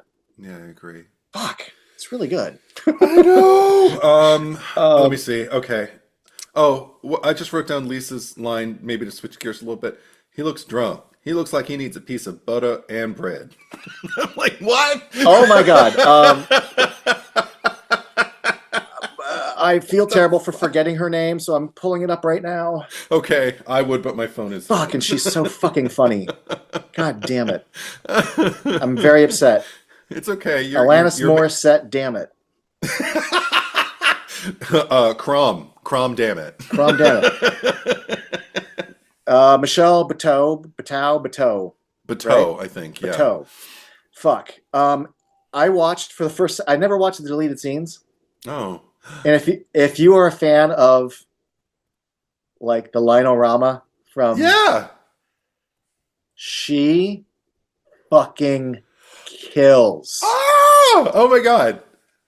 Fucking kills. Oh, I got to see it. Okay. The girl playing her daughter for about a third of them breaks. I love it. I'm like, all these, you can't use any of these because she's laughing in them. And she'll even turn and be like, are you laughing with me or at me? You better be laughing with me. And she will constantly just turn to fucking Mark Bernardin and be like, Yeah. shut up. And then she doesn't, and every time just turns to him, what? Shut up. He never says anything. Yes, I love it. So Oh my I can't God. even remember half of the shit, but she's like, we didn't come down in the middle of this sort of watch these two middle-aged men bumping titties with each other. I wouldn't be able to contain myself either. Oh, that's so great. She needs butter and some bread. Yeah, I said butter and then bread, not bread with butter. A piece of butter and bread. I'm like, okay. Butter hyphen and hyphen bread. But anyway, I also had a weird cathartic moment during. We've already like discussed it, and we can, if you have more to say, we can. But just the speech, like, of course, I blew it during Dante's speech. But one of the things that I got while it was happening was a weird, it kind of, not Inception the movie, but like just Inception as a concept. I heard the line from New Nightmare in my head. Go where on. Heather Langenkamp is turning the page and she says, there was no movie. There was only her life. And I was just, I don't know. I just kind of felt like there is no movie. There was only Dante's life at that moment. And it was important enough that I wrote it as a note. Anyway. I mean, Becky does say like you got to turn the page, like write the new chapter. Right. And even like as he's beholding it, I think I felt it also just like, again, I got recall when he was sitting in the movie theater, like watching it with Becky next to him. And I was just kind of, and I think the guy actually, I said it. I forgot about that. I did it again. I think I said it. There is no movie. There is only his life. While he's sitting there watching everything from his life on the screen, which is gorgeous. I mean, you know me. I mean, I've cried on this pod before when we were discussing Phantasm Ravager. And, the weird kind of, like meta, and to call it meta feels cheap, but like that weird, I don't know, movie within, reality within a reality kind of like thing that's also just kind of like, a gift to a reward to the fans of the franchise, like, like to receive, with like a kind of emotional acknowledgement. And that's what this felt like for me, kind of all over again with Dante watching his life, because that's when Well, yeah, that's because I mean, when this was first announced, I thought like, okay, that's fun and that's funny. Not every franchise could do this, and even if you do, I don't know if it's earned, but in this case, the fact that in real life, Kevin Smith made a movie called Clerks and Convenience Store and these characters are based off of in his own experience working in a liquor store. Yeah. It doesn't feel offensive that these characters make a movie that's like Clerks. Like, that fits. That's not a reach. No. I'll allow it. Judge John Carlos. But again, that moment on the freezer with Dante or the end in the theater, these are the moments that pay off that so that it doesn't become just a gimmick or a gag. Yeah. There's creativity to it. Well, I mean, and they tee it up early when Randall says, like, when I was laying on the for surgery, like the movie of my life played before my eyes. So there's already a context to that, like the movie of Dante's life's gonna play before his eyes. Right. And it's so silly, Eddie. Maybe you won't. You'll probably agree with me, but like the fact that when it's not just the movie theater in his head, it's the fact that when Randall clicks play on the video, Dante sees Clerks. Yeah. And the fact that I've spent this whole movie seeing these men in their 50s. I think they try to claim they're in their late 40s. They're not. They're not. To be confronted with like this boy with a goatee with his little floppy 90s hair. It took something out of me. And that, like, I've already seen Clerks. This shouldn't do this to me. But the context of what's happening, the fact that, you know, at first you could argue, well, this is how it feels for Dante to be watching it. How that, but then also then the added fact of then we then cut to him in, you know, the afterlife or life's theater. And you go, oh, this is what it is. Yeah. Yeah. Fuck. And again, we just sat through the recreations of all of these moments, and then we're introduced to a great many of them, like, you know, in their original state. And it's still, again, I would never teach someone or tell someone you should do this. It will be successful, and yet it is 100%. And I can't. I don't even know if I can dissect why. I don't need to. It is. It just is. I accept it. You know what I mean? Oh. Some things you can't. It's better to not try to put your finger on it. Yeah. Although in this one, I can. I think we talked about this a little bit. And I think I teed this up in a previous podcast when we were talking about Tusk. This is okay. Probably won't get emotional, but anyway, there's a song. There's an old. It's credited as being "Oh Whaley Whaley" or "Oh Wally Wally," and I know it's like an old Mariners song. It's very old timey, and Gerard Way sort of readapted it, and it's the end credit song of Tusk, and it's fine. Like I like its use in Tusk, but they use it again here. It's when. I'm trying to pull up the lyrics. Yeah. So they use it normally. Okay. So when a director maybe repurposes a song from within their own universe, sometimes, depending on the context, I go, like it could be lazy.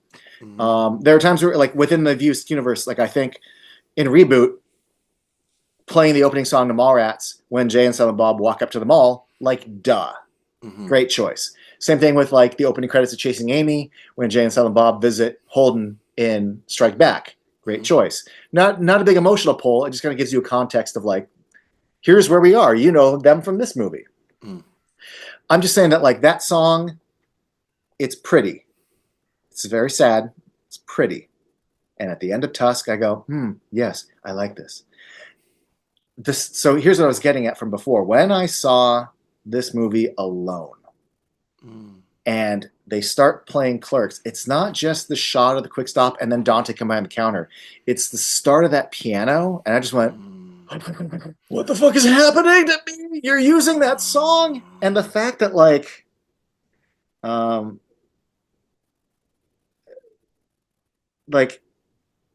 mean, it's very poetic.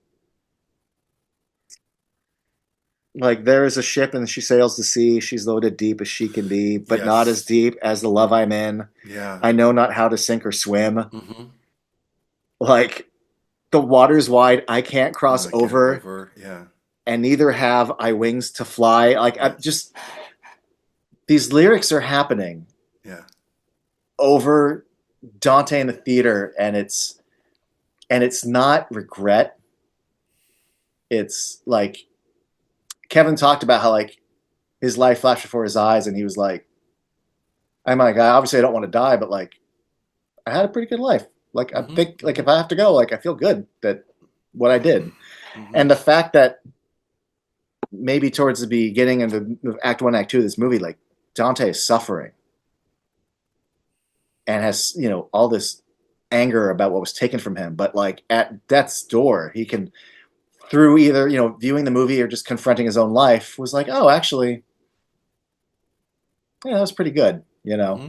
And with that music playing, That fucking song, and that's what I'm getting at here, is like, God damn Kevin Smith and fucking Gerard Way, because that song happened, and I was a fucking mess. Mm-hmm. So effective. And the fact that, like, Rosario joins him, and, like, when they show Becky on screen, and he just time to leave the theater, and, like time to leave with that song playing wrecked me. Mm-hmm. So much so that that song is on one of my playlists. And 9 times out of 10, if I'm driving, I'm like, nope, can't do that right now. I wouldn't even put it in a playlist. No. Clerks. Well, I added it after Tusk. Oh, okay. Okay. But Clerks 3, and I mean this in a good way, ruined it for me. Yeah. That, like, I now have to be like, all right, I'm in the mood to fucking feel some shit right now. I need to play it at home. Yeah. I can't. You can't just throw it at me out of nowhere. Yeah. I will never forget because the Sarah McLachlan song, "When Somebody Loved Me" from Toy Story 2. Oh boy! First of all, Toy Story 2 is my favorite of the series, but even as much fun as it is, I always have to pick and choose when I'm going to watch it because I know I'm about to get wrecked about 50 minutes into the movie, so I know I have to be in the right mood. I remember one time in like 2001, 2002 or something, I was in a Disney store, and that started playing, and I was like, fuck you, and I left. I'm like, I can't hear this song. I can't even just hear it in a store. It's bad. It's real bad. I used to have a Raw playlist that I would use with songs that, could get me to a place when I would need to do an emotional preparation for a scene or something like that. And When She Loved Me, Sarah McLachlan's version, of course, was on it. And yeah, all you have to do is just kind of like play it. And oh my God, literally, like I find myself even just kind of like saying the lines, like Joan Cusack's lines before, like, the lead in, just kind of like, she was my whole world. And then I say the lines after, just kind of like, you never forget and I forget the names of the kids now, but back in the day I knew them. You never forget this, or, Andy, or what her little girl's name was or anything, but they forget you. All right. Anyway, we're talking about Clerks 3. I do want to take this opportunity to we can continue to address it if you want, but just to kind of give a quick nod to Elias's arc, and then it will lead. Okay, yeah, because I found it hilarious. Number one, watching him just whistle in the car.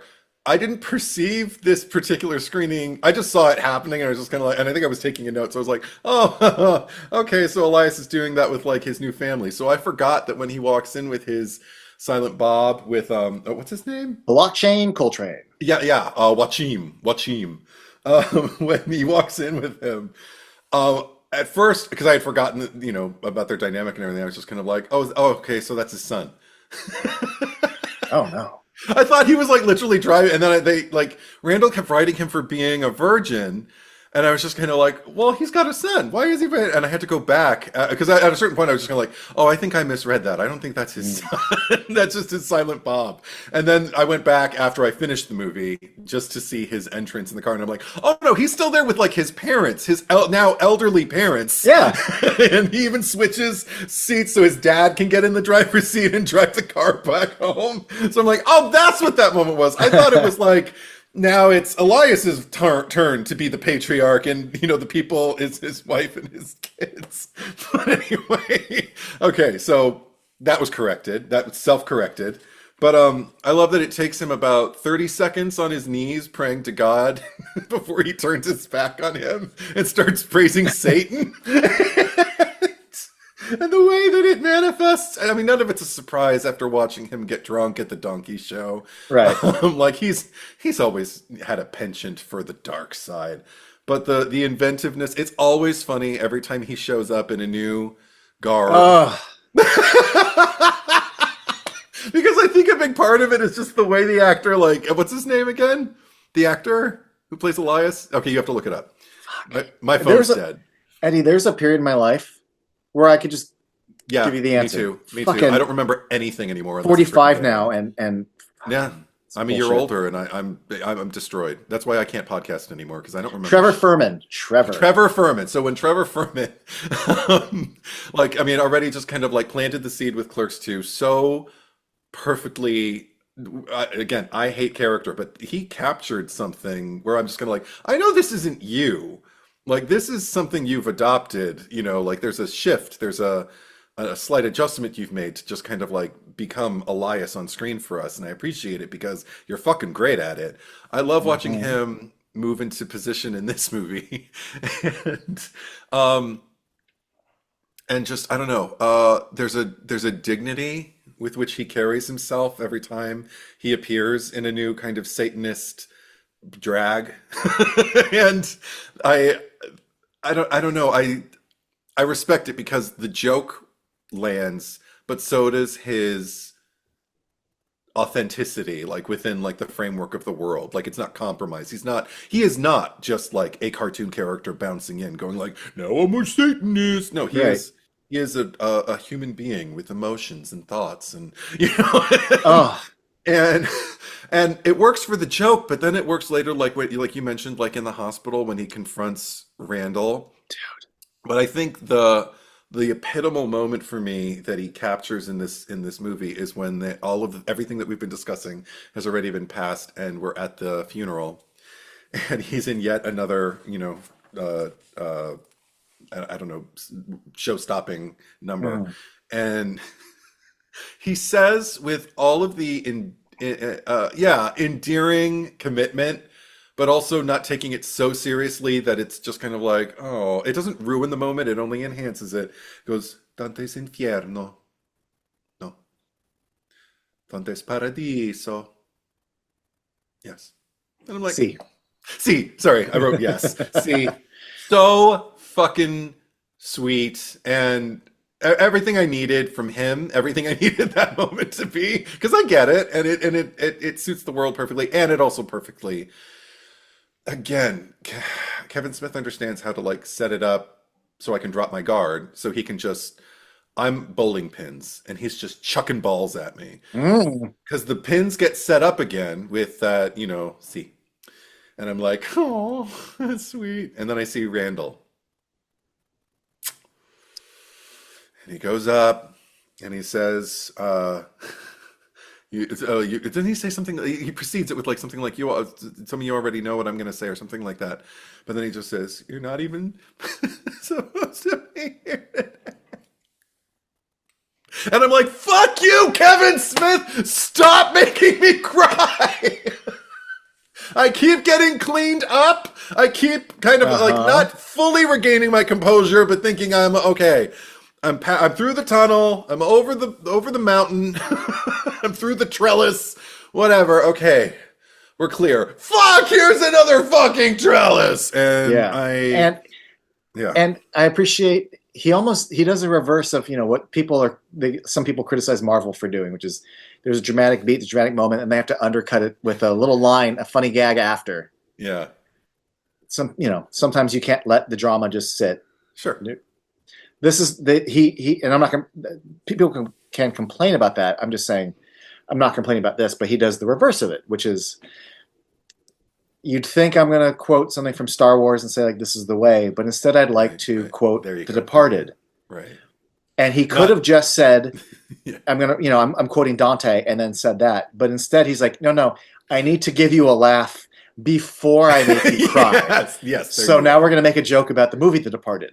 Yes. Not the Scorsese flip.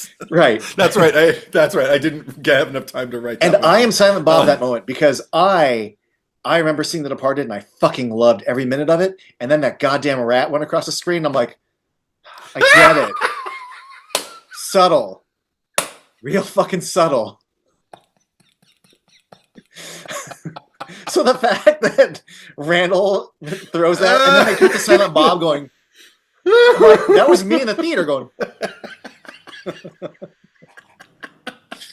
oh, oh my God! And last notes that I made like toward the end of the flick were just because again you're right. Like there's like a well served. There's a way to homage things. There's a way to reference them.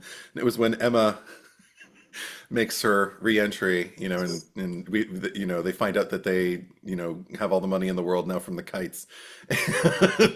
And she just kind of goes, "Well played, clerks." And I'm like, yeah, head exploding. It felt so good to hear. And I don't need it from Leonardo. The fact that it exists and it's coming from like a quote unquote villainous character, perfect. And a nice, I mean, she's not a villain in Clerks 2, but it's a nice evolution. She's in a position now where she can say that line. Okay. Just the second Dante calls her, he's like, "Oh, he looks fat." He's like, right. I know. Yeah, but okay. Find out Randall has a heart attack, and you said, "Good." I'm like, okay, you get to be anyway. It sounds like you've got something. So this is the thing. We didn't get to talk about Clerks 2, so I'll just say this. I don't believe she's a villainous character, but I do believe that like the default that I keep arriving to with her is always villainy, just because like of the antithesis it's not animosity, but just I don't know, there's some kind of reaction in me from the moment I see her when she's walking or running around. Was it Mrs. Dante Hicks on her T-shirt? And it was kind of like, no, honey, no. There's something about it I don't like. From her, like maybe if it were somebody else, there's something about it where I'm just kind of like, this is doomed. Anyway, and then I think my favorite moment where I feel the most empathy for her. It's two. It's when she's like making the cake during the montage with the song and everything. I'm just kind of like, fuck, she has no idea. And then then of course she shows up, like we see Rosario Dawson like kissing him and everything like that. And then the camera just kind of pans over. And everyone in the audience, I remember seeing it in the theater, and I remember everyone in the audience had exactly the reaction you need to have for that moment, because they were all, and I was the same way. That moment, no matter how much animosity you may feel towards that character, you're just like, oh, shit. But this is the thing.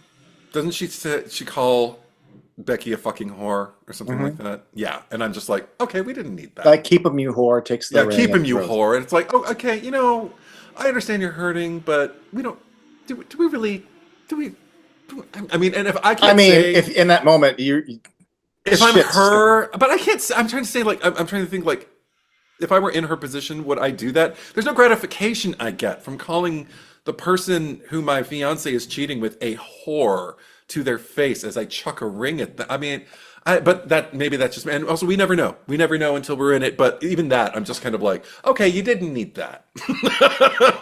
She already knows she's in the wrong. You could have really made her feel bad by like rising above it. I don't think calling her a whore makes her feel worse. I think it actually makes you feel worse. Anyway, so that's her. And then, however, can I just say? Oh yeah, please. That when Jay comes in the frame of the cake and goes, "Now quick, hit that two-timing fuck with this," and she just, right. I'm like, yeah, I mean, that's fun. Getting on here with a donkey show, like, yeah, you can hit him in the face but with the cake. Anytime Jay wants something to happen, even if I think it's a bad idea, I'll be like, oh, look at him. Yeah. He's excited about something. I mean, all I'll say is that I would never, ever classify her as, quote unquote, the villain. Mm-hmm. But it seems pretty clear that she is the embodiment of, like, the obstacle, I guess, or the choice of, like, there's clearly a person here who gets you, and you also got Randall here, and, like, is this what you want? Is the safety of, like, a rich father's daughter providing you a job that you don't, like, the creature comforts versus the passion? And that's why I think originally Clerks 2 was called The Passion of the Clerks. It wasn't just the joke on the Passion of the Christ, but the fact that, like, there's a choice here. It's not as glamorous, and it certainly isn't financially as stable, but this is where the passion is. And she is the opposite of that. Right, and there's also connective tissue to the reference I made to the theme of this particular film earlier with Clerks 2, in terms of just kind of like what happens when you resign yourself to a life living under a banner that says should. Yeah. This is what I should want. This is where I should be. This is who I should be spending the rest of my life with. And it's like, no, you have it all here. You were here all the time. Now, speaking of having it all, I'm not complaining, but I can't help just but like wonder. I'm just like, because Kevin Smith has said that, like, when I started writing Clerks 3, I knew I wouldn't, like, Rosario is Ahsoka Tano. She's writing like comics and making her own stuff and starring in big things. I don't have access to her. I'll probably get her for a day or two. Sure. So how do I deal with that in the script? Now, I just can't, it's I'm not. I have to stress this again. I'm not complaining, but it does for some people feel like the end of Aliens, where you got Hicks and Newt, and we got our unit, and I mean, so like you end Clerks 2 with like a pregnant Becky with a belly. I just can't help but like wonder because I like Clerks 3, but like, what does Clerks 3 look like if you do have Rosario? Because he did, It's a completely different right? movie. It's a completely different movie. Yeah, I don't. But what if you didn't have to do an Alien 3 and just Well, I mean, I have my own feelings about I Alien mean, 3, there is something but I don't think it's like a reset, but one thing that it does do is it does bring you back to yes. a single Dante Hmm. at a job in the 20s. Their 20s, it was I fucking hate this job. Now it's like I had it all and I lost it and I fucking hate my life. Yeah. And in a weird way, kind of like how Clerks 3, the old script, was like this weird movie theater shooting, and that's not Clerks anymore, is that this gets us back to Clerks. Now, she could be working there, and it's fine, but just like how I think I appreciate Alien 3 and Alien Resurrection, because I think this is going to sound almost mean. Once the xenomorph entered Ripley's life, Ripley never gets to have a happy ending anymore. Yeah. Yeah. Yeah. She's always cursed, no matter what phase. And we talked about Clerks 1, and I made you all emotional about how like this guy, like there is a fate. There's almost like a doomed fate to Dante. I don't know. Like we all watched Clerks 3 together, and I remember when he walks into the store and you see that little photo of Becky on the register. Like I remember maybe Casey, I don't know if you, but there was an audible like, oh boo, like sad, like Oh oh. yeah, yeah, And yeah, I'm yeah. like, yeah, but I mean, that gives this whole movie an under. I'm not saying this movie was blessed to not have Rosario's Becky be alive, but it does make the most of that. It puts Dante in it, and kind of like, sorry if like you saw Last Jedi and you're like, well, that's not where I want Luke to be. Like, I don't think any of us want Dante to be there, but like, this is dramatically interesting. Uh-huh. It really gives him something to play, and like I think Kevin Smith made the most of it, as opposed to just like, oh well, Becky's on vacation and she'll zoom in from time to time. Like, I don't I know. have okay. I think I have like three things to say. First of all, I know I think I had an audible response as well, just kind of like, oh man. But I mean, having a response to something when you don't know it's coming, like when you get the news for the first time, is different than like determining whether it like works for the film or not. Like I wouldn't change it because right now I'm just kind of like I love Clerks 3. I don't want to change it. Um, Yeah, but I don't require that because what we got is such a all the elements just kind of combine to create such a beautiful story that I wouldn't shift anything about it. I can't say that about Alien 3 because for me, while I don't need a happy ending for this happy little makeshift family at the end of Aliens 3 necessarily, but I do the fact that it all happens off screen and that all of a sudden we find ourselves in a completely different terrain and now Ripley is probably more alone than she's ever been and like there are attempts at SA on her and I mean it's just we already had a motif of that with the xenomorphs and now it's like man eating man and I'm just like I can't where are we going with this anyway so it's a lot to absorb every time I sit down to watch that movie. And I know both cuts carry different weight with me too. mm. Like, they're, yeah. I love kind of like the Ridley Scott feel of like the opening of, the director's cut and everything like that. But anyway, okay. Um, so yeah, so my initial response is not like my response on the record. Also, I love that you brought up like the shooter again situation with the original direction the movie was going to take, because it just takes me back to the Dark Knight trilogy. One of the things that I was really, really grateful for that I felt Christopher Nolan didn't get enough credit for, because a lot of people like to shit on Dark Knight Returns or Dark Knight Rises, and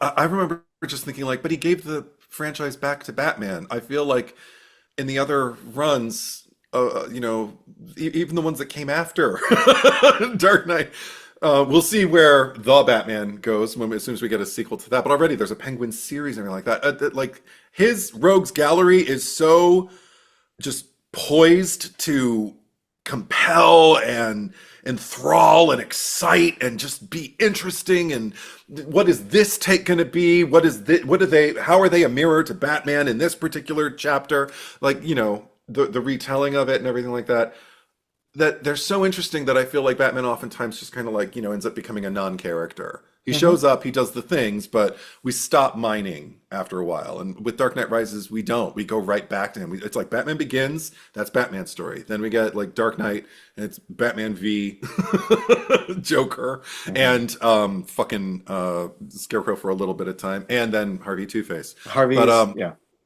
yeah, but so I mean, already we've got like three villains, you know, that I get a lot of joy out of watching, and the Joker is so like interesting, and Harvey, there's, you know, so much anguish that, you know, Batman does kind of, he's kind of taken a back seat in that movie. So in Dark Knight Rises, he comes back, and I'm just kind of like, oh, but you're like, you're an old man now, and you know, you've done damage, and it took a toll on you, even just the two movies that you did, like, and now you have to go back, and you have to kind of rediscover what it is that made you. I don't know. There's something about it that feels almost Jungian, and so I'm really, really grateful for that. All of this a long-winded way of saying like that's what I feel like Clerks III gives me with that, and to bring it back to like the whole aliens, and Alien 3 of it all.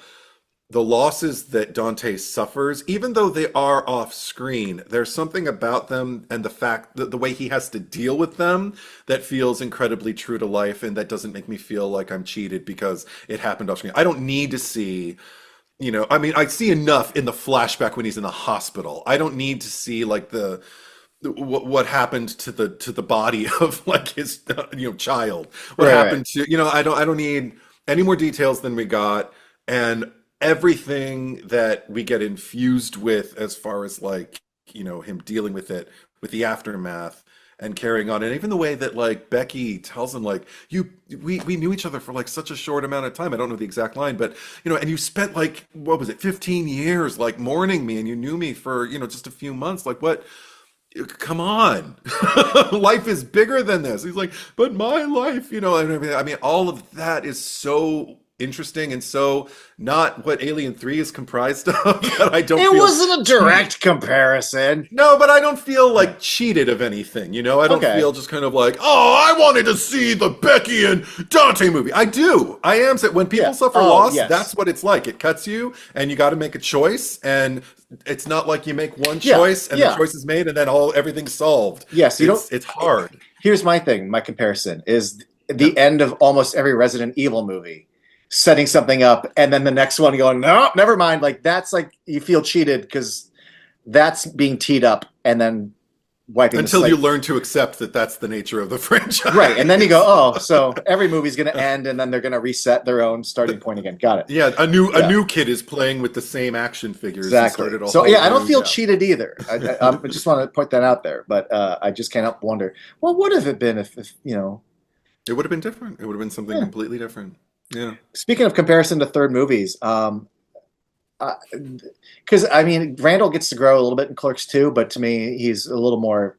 There's more meat. There's a lot more to chew on in this movie, and Kevin Smith has even said that like the birth of Clerks 3 was that last scene with Randall, where you have two movies of this guy just shitting on everything, Yeah, yeah. making fun of everything, and then we get to see that he has a passion, he has a want, he actually has something going on behind that curtain a bit, and he's like, and that Randall is where I took Clerks 3. It reminds me of how I like Back to the Future 3 because it took Doc after two movies, and in the third movie he gets to be a three-dimensional character. Yeah, And he gets to have a the romantic leading interest. man. Yes. Yes. And I Love think it. like Randall gets to be Doc Brown in this. Aww. Yeah. And but you know what I love about Randall's arc in particular, like over the course of these three movies, is just again the plausibility of it. It doesn't. I don't sit here and kind of go like, okay, so we need a character to like have some kind of epiphany. It's like, no, with the passage of time, there's an Mm. incredible gift in terms of like what's going to satisfy you and what like the priority. I mean, and again, it just relates to actual human experience. I think about the things that meant the most to me when I was 16. Some of them still mean a great deal, and some of them I cared about that. You know, it's like Uh-huh. so I mean, there's just like it's you don't have to shed everything that you love as you grow into, older age and everything like that. But I do understand losing an appetite for certain things because you shift, your literal chemistry changes. You're no longer like the same person. You've shed like what is it that they say in oh God, was it in one? It was one of the before movies in the before trilogy where all the cells that we have regenerating and dying off and shedding and everything like that have regenerated so many times over that like in a course of decades we're no longer chemically like the same, biologically Oh the yeah, same yeah. people that we were when we were born, and all of it just kind of like seems like just believable. I'm just like, this is Randall. This is still Randall, but this is Randall, you know, in his 40s. This is, and Hmm. it's harder to slough stuff off. And also, I mean, when you've learned things, like you've learned about your priorities, and like, at the end of the first Clerks movie and throughout Clerks 2 and everything that happens in between, like it's all in there, it all exists. And the script is good enough to capture that, and also Kevin Smith is a good enough director to, when it's not in the words, to capture it like within a frame, to see Hmm. how someone is continually evolving because it doesn't stop. You don't stop having appetites. You don't stop needing to adjust to things, shifting. Like even if you're stuck in an existential quick stop, the whole point is that you have no control over the things that are changing around you. And even what little control you do have, something else can come in and just like take it all away, a Hurricane Sandy or something like that. Yeah, or a So, drunk but the driver. yeah, or a drunk driver, there you go. But the or a heart attack. But the only thing Yeah. that you have absolute control over is like if you're conscious and if you survive that, like, okay, now what are you going to do with it? What are you going to do about it? What are you going to do next? And oh, it's perfect. It- I didn't think of that word, but it just came out. So there you go. Now you had mentioned Elias earlier, Trevor Furman, and I just Yeah. want to chime in because Yeah. the biggest compliment I can give him is that, like you said, like they're not really playing it like, hey, I'm a Satanist, look at my little outfits. Hmm. Every time he comes on screen and has his dialogue, if you took all that clothes off and took all that makeup off, his performance is still like Yes.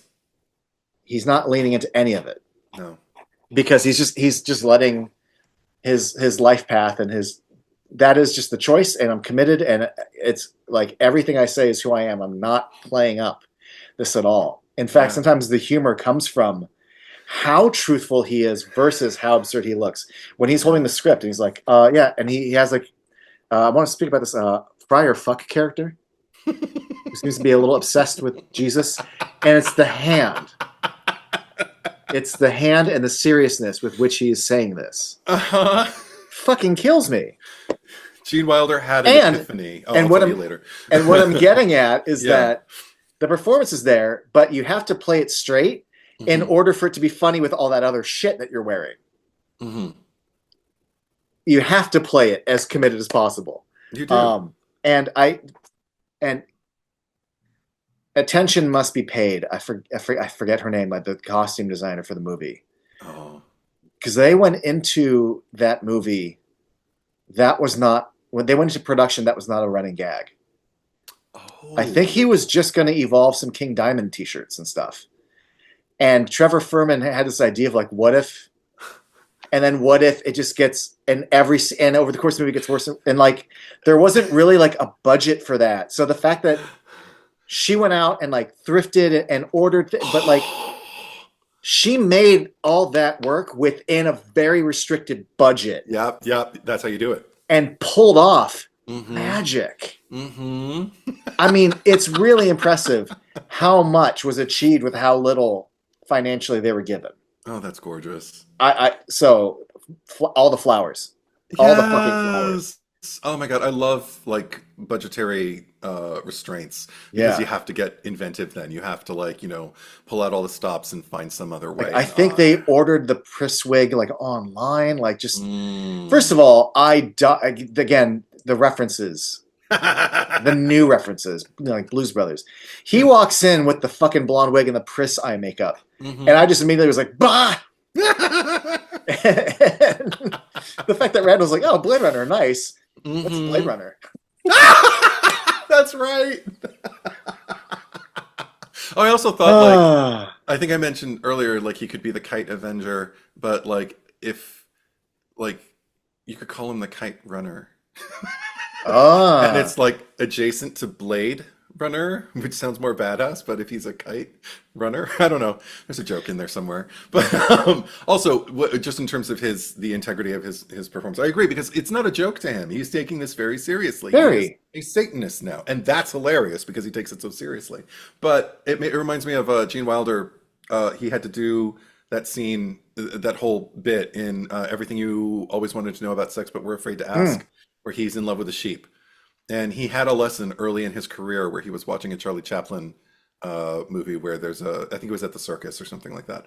And there's a kid with like a great big old hot dog and he's not eating it. And he's just a little baby holding this giant hot dog and his dad's holding him. And the dad's like watching the circus and the kid's watching the circus and the hot dog's just there hanging and Charlie Chaplin's hungry. So he sees it, he takes a bite out of the hot dog and the father senses something that's going on. So he turns around and Charlie just kind of stands there and just looks at the little boy, and then just kind of sits there and goes on watching placidly the circus. And so the father's like, oh, okay, whatever. So they sit there and they're watching. Then Charlie takes another big bite out of the hot dog and he starts chewing. And the father looks at him and he stops chewing immediately and just kind of watches placidly the circus. And Gene Wilder said it was like the bells of Notre Dame going off. There's a lesson here. There's a lesson here. And he said, you don't have to be funny. You just Mm. have to do it as honestly as possible. He wasn't laughing because Charlie Chaplin like took a bite and started going, look how funny I am. He just played the insides of the scene. So when Gene Wilder got the script, I need to want to fuck a sheep. All I have to do is make the audience believe that's funny. I don't have to do anything. I just have to make you believe I really want to fuck that sheep. So I'll look at the sheep as though, she were Marilyn Monroe disrobing before me, kind of thing.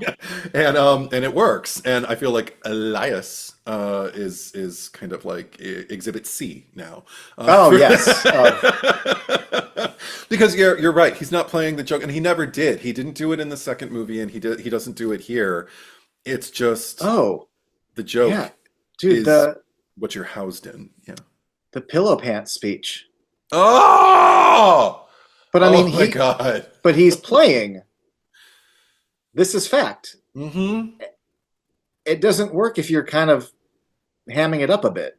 And also, I am the most naive, like as Elias, I am the most naive, like sheltered, inexperienced person alive. But if I play it as though women, Well, I was about to like say when he's like, Lister Fiend is her mouth troll. yeah, Women. yeah, just like because Randall and me, we understand the world. We talk like guys talk, kind of thing. And you know what? He was such a delightful addition in Clerks 2, but I'm glad that Yes, they were able to carry him over into Clerks 3 with still with a purpose. A yes, different purpose, but a purpose. Um, yes. and honestly, between Dante's speech and Randall's speech to Dante in the hospital bed, just as important to me is Elias going off to Randall in the hospital hallway. Yeah. And the fact that for 2 movies, even as a Satanist, he's not throwing out vulgarities. Mm-mm. So the fact that Randall's like, well, I'm going to go back and edit my movie, and there's this incredulous tone when Elias is like, fuck you. You're like, Yeah. wow. And just the fact that he really kind of lets him have it. Yeah. Um, the guy who's kind of been watching on the sidelines and just, I mean, do Hmm. you know what he had to do to raise the money? Like, Right. Right. it is equal to, like, there are 3 big emotional moments. And the fact that Elias gets to have one of them Hmm. and delivers it so well, and the fact that it plays while he's wearing King Diamond makeup, like, 100%. ah, Love it. so good. Yeah. Oh God. You're taking me back Um, to like Judy Garland in Star is Born, having her "How do you live out the days" with her freckles that are like painted on her face. She's dressed in like in a sun hat with a ugly wig, and she's playing this like you know like I don't know hick kind of like newspaper like newsy or something like that. uh-huh. And then she sits down and starts talking about the crumbling of her addicted husband and her codependent relationship and how do you live out the day, and then has to go back out there and put her freckles back Mm. on, and then and, like it's funny the ridiculous costumes you can put people in, and they still manage to just kind of like play out these incredibly intense scenes that just land that Yeah. in spite of the thing, because that's the way, again, you can't control what you're going to be wearing, what you're going to be looking at, what you're putting out there when you get the news that triggers you, and I love Right. that. Yeah, Yeah. Can I throw out just some other random things? go for it. I love that of any Kevin Smith movie, this is the most that's come closest to like Clerks the animated series. Just the fact that we have Emma going, "Well Yes. played, Clerks," Hmm. but also the fact that Dr. Leidenheim's like, "Oh, I have to excuse me, I just came from a costume ball," is very Yes. much like the Mayor McCheese gag. Yes. And and we have Lando in live action. Hmm. Now he's not the same Lando because they don't recognize him in this. It's just like the No. Clerks cartoon was this, and this is Lando. But like, here's the real Lando, everybody. Um, and but my favorite moment is just Dante's drunk. Let's go back to the freezer, and Dante goes, "God, it's really cold in here, hot cold." And then Yes. like Randall cuts him off. But I'm like, I appreciate all the animated series references in this movie. I really do. Yeah, I can Makes me still happy. hear Brian O'Halloran's little voice just like, make more Star Wars references. It helps us keep warm. So I just appreciate that. Yeah. One thing that is worth noting to me, and I mentioned this before, was that like Clerks Chasing Amy, Dogma, they can kind of reference maybe like, oh, you're Alyssa's sister Heather, but like they don't kind of ever acknowledge the bigger meta picture. Mm, Only Jay and Silent Bob Strike Back acknowledges that like Lawrence is a movie, that Chasing Amy was a movie, and right. in Reboot, there's the panel for the cast of Clerks. You know what I mean? Like there was a reference to this, and I'm glad it was cut. It's a funny moment. It's a very funny moment, but there's a deleted scene where Dante tells Rand, doesn't say how, but Dante tells Randall, "I secured the money for Mm. the movie." He's like, "Oh, look at you! You're like my own like head of Marvel Cinematic Universe. You're my Kevin Feige." And he's like, and he goes, "Kevin Feige, didn't he direct Cop Out?" He goes, "No, no, no, that was Kevin James." And they're like, "Oh, okay." And I'm like, funny, but I don't ever want to hear the words "Cop Out" unless it's in a Jay and Silent Bob movie. Like they don't get like the silly movies get to acknowledge the metaverse. I don't want this to, and I'm really, I think it was the right choice. You know what I mean? Okay. There's another one that was cut out, but this is more like, "Oh, you're Alyssa's sister Heather" sort of line. But Hmm. there's a deleted moment where they're talking to, I think they're talking to Jay and Silent Bob about using the store for their movie. Oh, pornography movie? That running gag? Hmm. Hmm. No, and he goes, "Oh, it's she's because my cousin Lester stars in pornography movies," and I'm like, "Oh, Jay and Lester are related. Right. Get it? Because they look alike. Lester the molester, cock and stuff." Uh-huh. Zach and Mary. And in fact, at the end of that scene, he goes, and it's also in deleted scenes. He yells out, "Let us fuck!" And I'm like, Yes. okay, Yeah. fun. The connective tissue's there. I like it. It was deleted, but still, yeah. Another little thing that just amuses me, and I love when this happens in movies, um, is when they use production photos that we know are production photos as in-universe photos. So, like when because it's such a great moment, they're using this. I think the song is the I'll get back to it, but the song that when Randall's, I think the band's called Loser. It's spelled like Louser, Okay. but it's such a great song. But when he's running from the hospital and he's gets a quick stop and just kicks the fucking door and he's goes in his little apartment, he's looking at all the photos, and it's like Mhm. it's a photo of Dante and Randall. Now I say production photos. This is just a photo. This isn't like a Paramount Yeah. photographer, but still, like I've seen that photo of Dante and Randall Yes. leaning on the counter a million Yeah. times. Mhm. But it just reminds me of like in Scream 5 when they're looking at the documentary. The whole cast is meeting to talk about who the killer could be at Randy's sister's house, and there's this photo of fucking Skeet Ulrich, and I'm like, right, that's a Yeah. production photo, but at what point in a high schooler's life did we ever take a photo of Billy Loomis? Yeah. Like that, like, it doesn't make any sense. It's like just get Skeet Ulrich's real like high school yearbook photo or something, Yeah. like, or get something that looks like it, Right. Like I've Yeah. seen that photo on like DVD menus or whatever the fuck. So like it's just funny. So anyway, Yeah. I'm not laughing at the movie, but I'm like looking at these photos of the cast. I'm like, oh, I remember seeing that photo on the website. And I remember seeing that photo on the back of the VHS box. Like, oh, but this is it's a cute. It's one of those things that reminds me, and I mean this in a good way. I'm watching a movie. Mhm. Especially at an era where we probably didn't have like more organic photos of that. But yeah. Also, not one of the things I just can't help but wonder. I like the way this movie looks. I'm fine with how this all turned out, but I do, just as a fan of this kind of nerdy bullshit. David Klein was the DP for Clerks. Came back for Clerks 2, and I just thought it was adorable that after shooting on Robert Rodriguez's episode of The Mandalorian, Mhm. and one of the things people said after that episode was, "Hey, that episode looked really cool." When Rodriguez was announced as like as one of the executive producer of the Book of Boba Fett, and how he's cool. Now I'm going to direct like a bunch of episodes. And David Klein, I think, shot 3 or 4 of them. He got the offer to do Star Wars, and it was going to be the same time Clerks 3 was happening. Mhm. I think it's adorable that David Klein was like, "Well, shit, I might have to turn that down." He's like, Kevin Smith's like, "What are you talking about?" He's like, "Well, we did Clerks and Clerks 2 together. You can't do Clerks 3 without me. Like, I need to do the third one." And Kevin Smith's like, "We got into this business to grow, and you're being offered Star Wars. You're going to turn it down for Clerks 3? Fuck off. Like, go do Star Wars. That's why we got into this business, to hopefully achieve Star Wars, Yeah. Like, so he did. Mhm. And I think the movie turned out great, but I don't want to say like I wonder, but I do. I just want to acknowledge that I think it's cute that David Klein was like, "Well, no." Yeah, I like that. It's That's cute. nice. Yeah. Yeah. We are but thieves. What the hell are butt thieves? Fuck, dude. The running costume gags Yes. and the running, like a pornography movie. Yeah. But the two of those don't hold a candle to what are butt thieves? Yeah. Especially because like it's a funeral setting.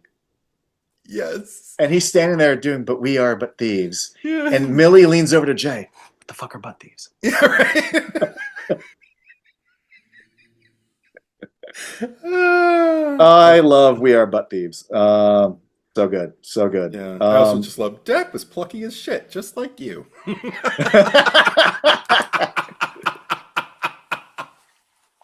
Sometimes all you need is Jeff Anderson just to say something, I love when Dante's like, it's true. There's so many fucking things that, like on the page, it's one thing, but just it's all about how Jeff Anderson says it. Yes.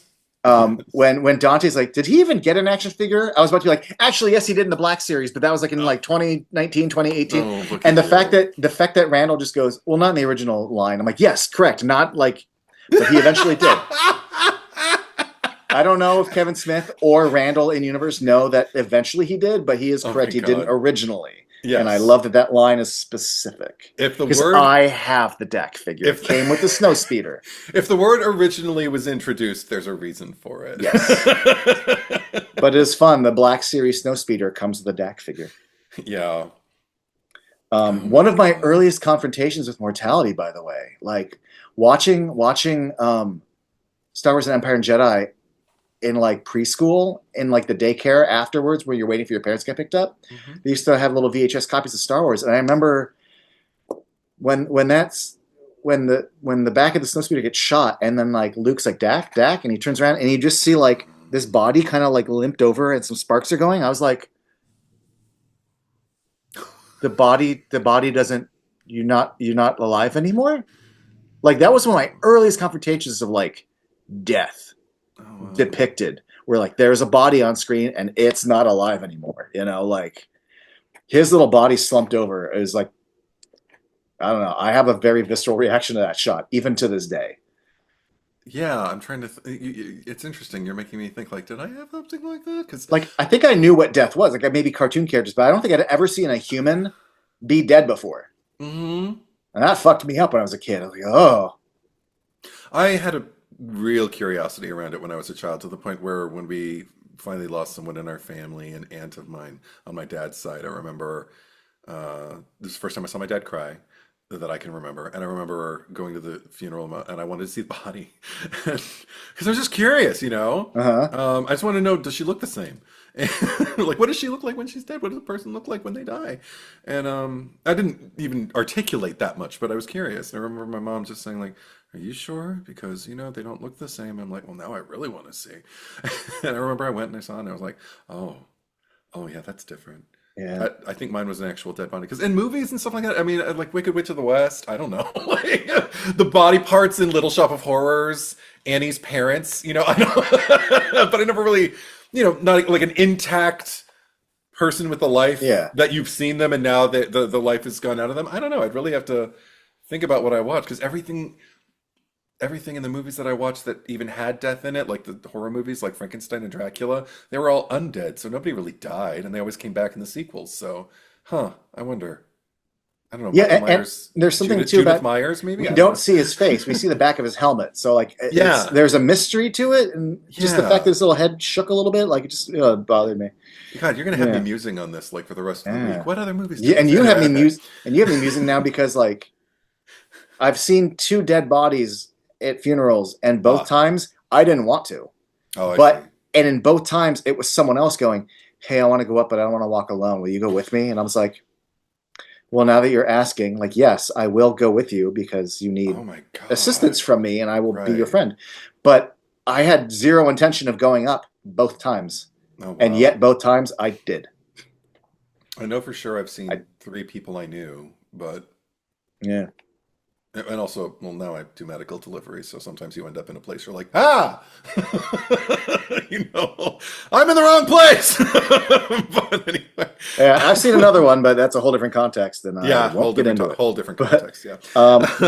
I do also want to point out, God, first of all, I love the fact that even though this movie has very emotional intentions and is still a comedy, but it still has like the juice, where just like littered throughout the movie, it's constantly doing that thing that I love that Kevin Smith does, which is like constantly injecting a comedic beat all Yeah. the time. It still delivers the laughs. Yeah. And all these little, I can't even remember half of them were just like a scene's happening and Randall will just have a thing and I go, haha, and Yes. the scene just keeps going. Yes. And also just like, one of my favorite little exchanges is like, they go to the video store to ask Jay and Silent Bob if we can shoot in your store.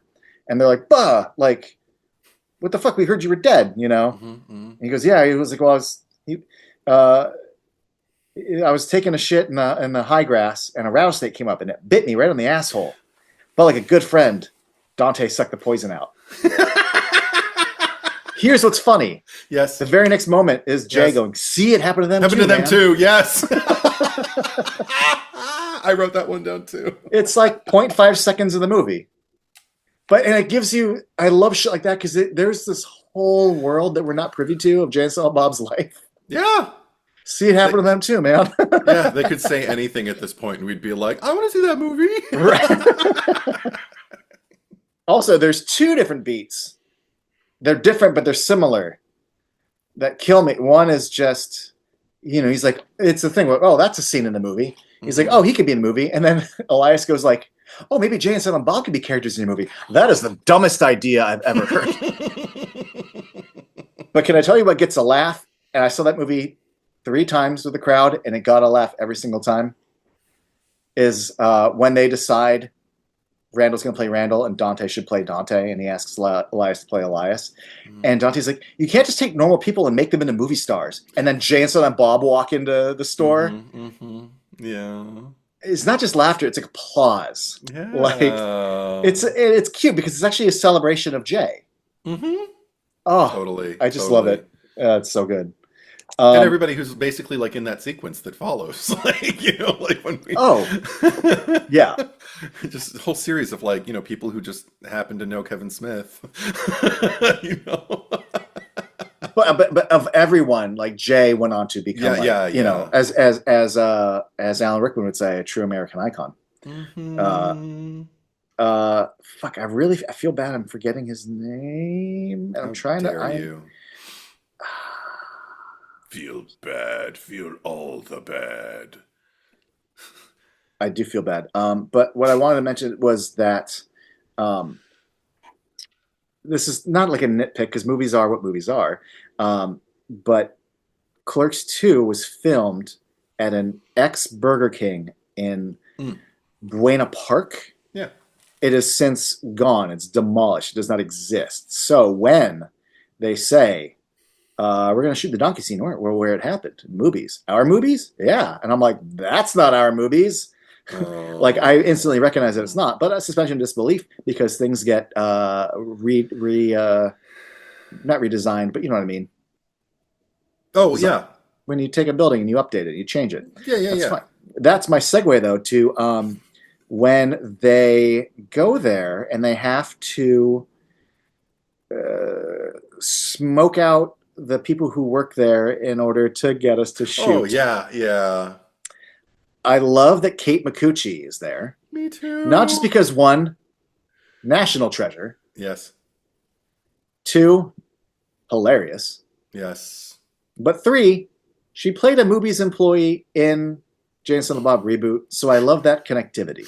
Yeah. Um, but the extra here, but one of my favorite, it's again, this is one of those movies so inside, but it's not exclusionary, if that's the right word. Is that the other two movies employees are Nate Gonzalez, who is the Dark Knight Returns. He does all the artwork for every Fat Man Beyond thumbnail and poster for the show. Mm. Um, I love that he got to be in a movie after working with Kevin for a very long time. But the other guy is Derek Barry, who ran the movie's pop up during the pandemic. Oh my God. And then, like, when it went on that national tour to like other cities. And Uh-huh. I just want to give that dude a shout out because I went during the pandemic to movies dressed as Randall. I actually went twice. I also went as um, Brody because they had photo locations. And having been there the first time as Randall, and saw that they had a fashionable male, I'm like, I have to come back as Brody and take photos Yeah, at right. fashionable male. But Yeah. the fact that like I showed up all geeked out and he was working, like he recognized, oh, that guy's a giant dork. Good for him. Like he pulled me aside and gave me some swag and like thanked me for coming. And I'm like, chatted me up for a few Oh. minutes, gave me free shit. I'm like, what a nice, like that's the hospitality, the service, the Yeah. fan to Thank you, like Derek Barry. Derek fucking Barry is a nice dude. Really fucking nice dude. And the fact that he got to be in Clerks 3, I'm like, hey, Yeah. fucking A, man. And the fact that like he was movies. Like I think he managed Oh, it. wow. Wow. So the fact that he gets to play a movies employee, it's really fucking cool. Yeah, the cherry on top of the Yeah. sundae. And I can't remember if he's wearing the jacket, but there was a movies jacket they sold there that then that also was what Colleen McKenzie's mom is wearing in Reboot as the manager of that Oh, movies. okay. I think he's Okay. wearing the same jacket. So I Okay. don't know. I pay attention to all this nerdy shit. Of course you do. um, I think I only have two little things I want to point out, and then I'm Okay. done because I love pointing out dumb little shit. I don't know. Let me just say on my emotional journey, I don't even know if your sister knows this or not. I've never been a fan of My Chemical Romance. Oh. They're just not my band. Okay. I am a fan though of Gerard Way, Mm. um, for various other reasons. Not a hater, just it's one thing just to be like, it's just not for me. And then something happened over the 2000s and the 2010s where I started hearing Welcome to the Black Parade enough that maybe I got older. I don't know what happened, but something shifted where I was a really late comer, but I'm like, you know what? This song's actually kind of good. Mm. And then it becomes, you know what? This song's really fucking good. And Tracy knew that enough that when it was used in Clerks 3 and I added it to like a playlist, she's like, do you like this because of Clerks 3? I'm like, actually, I came to it on my own without simply it being a Clerks related thing. I Yeah. got there on my own. But its inclusion in the movie, I was just happy that like I got to enjoy it being included already, having liked it. But I mean, it also takes a lot out of me. Mm. The song on its own, great, but the fact that lyrically, like, it's not that we're seeing Dante playing hockey on the roof. It's the fact that he's coming into work, he sees the photo of Becky, and we're hearing a song about like, I'm carrying on. It's that I know he's suffering underneath, but he's finding a way to still play hockey with his friends. Mm-hmm. And there's even a line later where he's exploding at Randall about like, just when I finally got to a point where I don't fucking like hate being here, you bring all this up. I'm like, yes, like you just now started getting to a point where like carrying on is possible. And then everything went to shit. But anyway, those lyrics versus what he's going through. It's one thing when you choose a song just because of the vibes over, but I think there's a very specific choice lyrically. And I love in movies when what is being said in the song also applies to what is being said in the movie itself. So I applaud that, because there was a version when you could just go, because I remember a long time ago, because Kevin loves to say things out loud because it helps manifest them later. Gerard Way had agreed to score Clerks 3. Oh, wow. And I think it was the old Clerks 3. Obviously, he didn't score this one, but I like that relationship is still there to allow him to use that song. And it never feels like, oh, I'm using one of the most popular rock songs of the 21st century. Isn't that a neat get? I'm like, no. This song just tells me everything about where Dante is right now. Yeah. And it's great. But there's also something really dramatic to it as far as the way the drums are playing at the end. And we're pulling out to this crane shot, and then we go to the title. Like, it feels like doom or like get ready. Yeah. Yeah. Setting the stage. Yeah, 100%. Yeah. There's just something about that pull away, that aerial shot too. I just love watching Jay and Silent Bob just kind of dancing over. It's the same move over and over, and everyone's still playing on the roof. It makes me feel like I'm watching a claymation. Totally. Or like Pee-wee's Playhouse. Yeah, like the town is just locked into those same 24 frames on repeat. I just love it. I love it. My last thing that I'll say that I love, it's just a little thing, but those auditions, man. Those auditions. Talk about cameos, yeah. Talk about cameos. And I mean, yes, they're all fun, and some of them are very, very funny. But I just want to point out the joy, and I love that he didn't know when he went. Is that Affleck? Because this happens a lot. Affleck's on a plane to go shoot Reboot, and I'm being emailed these 8 pages on the flight to the movie. You know what I mean?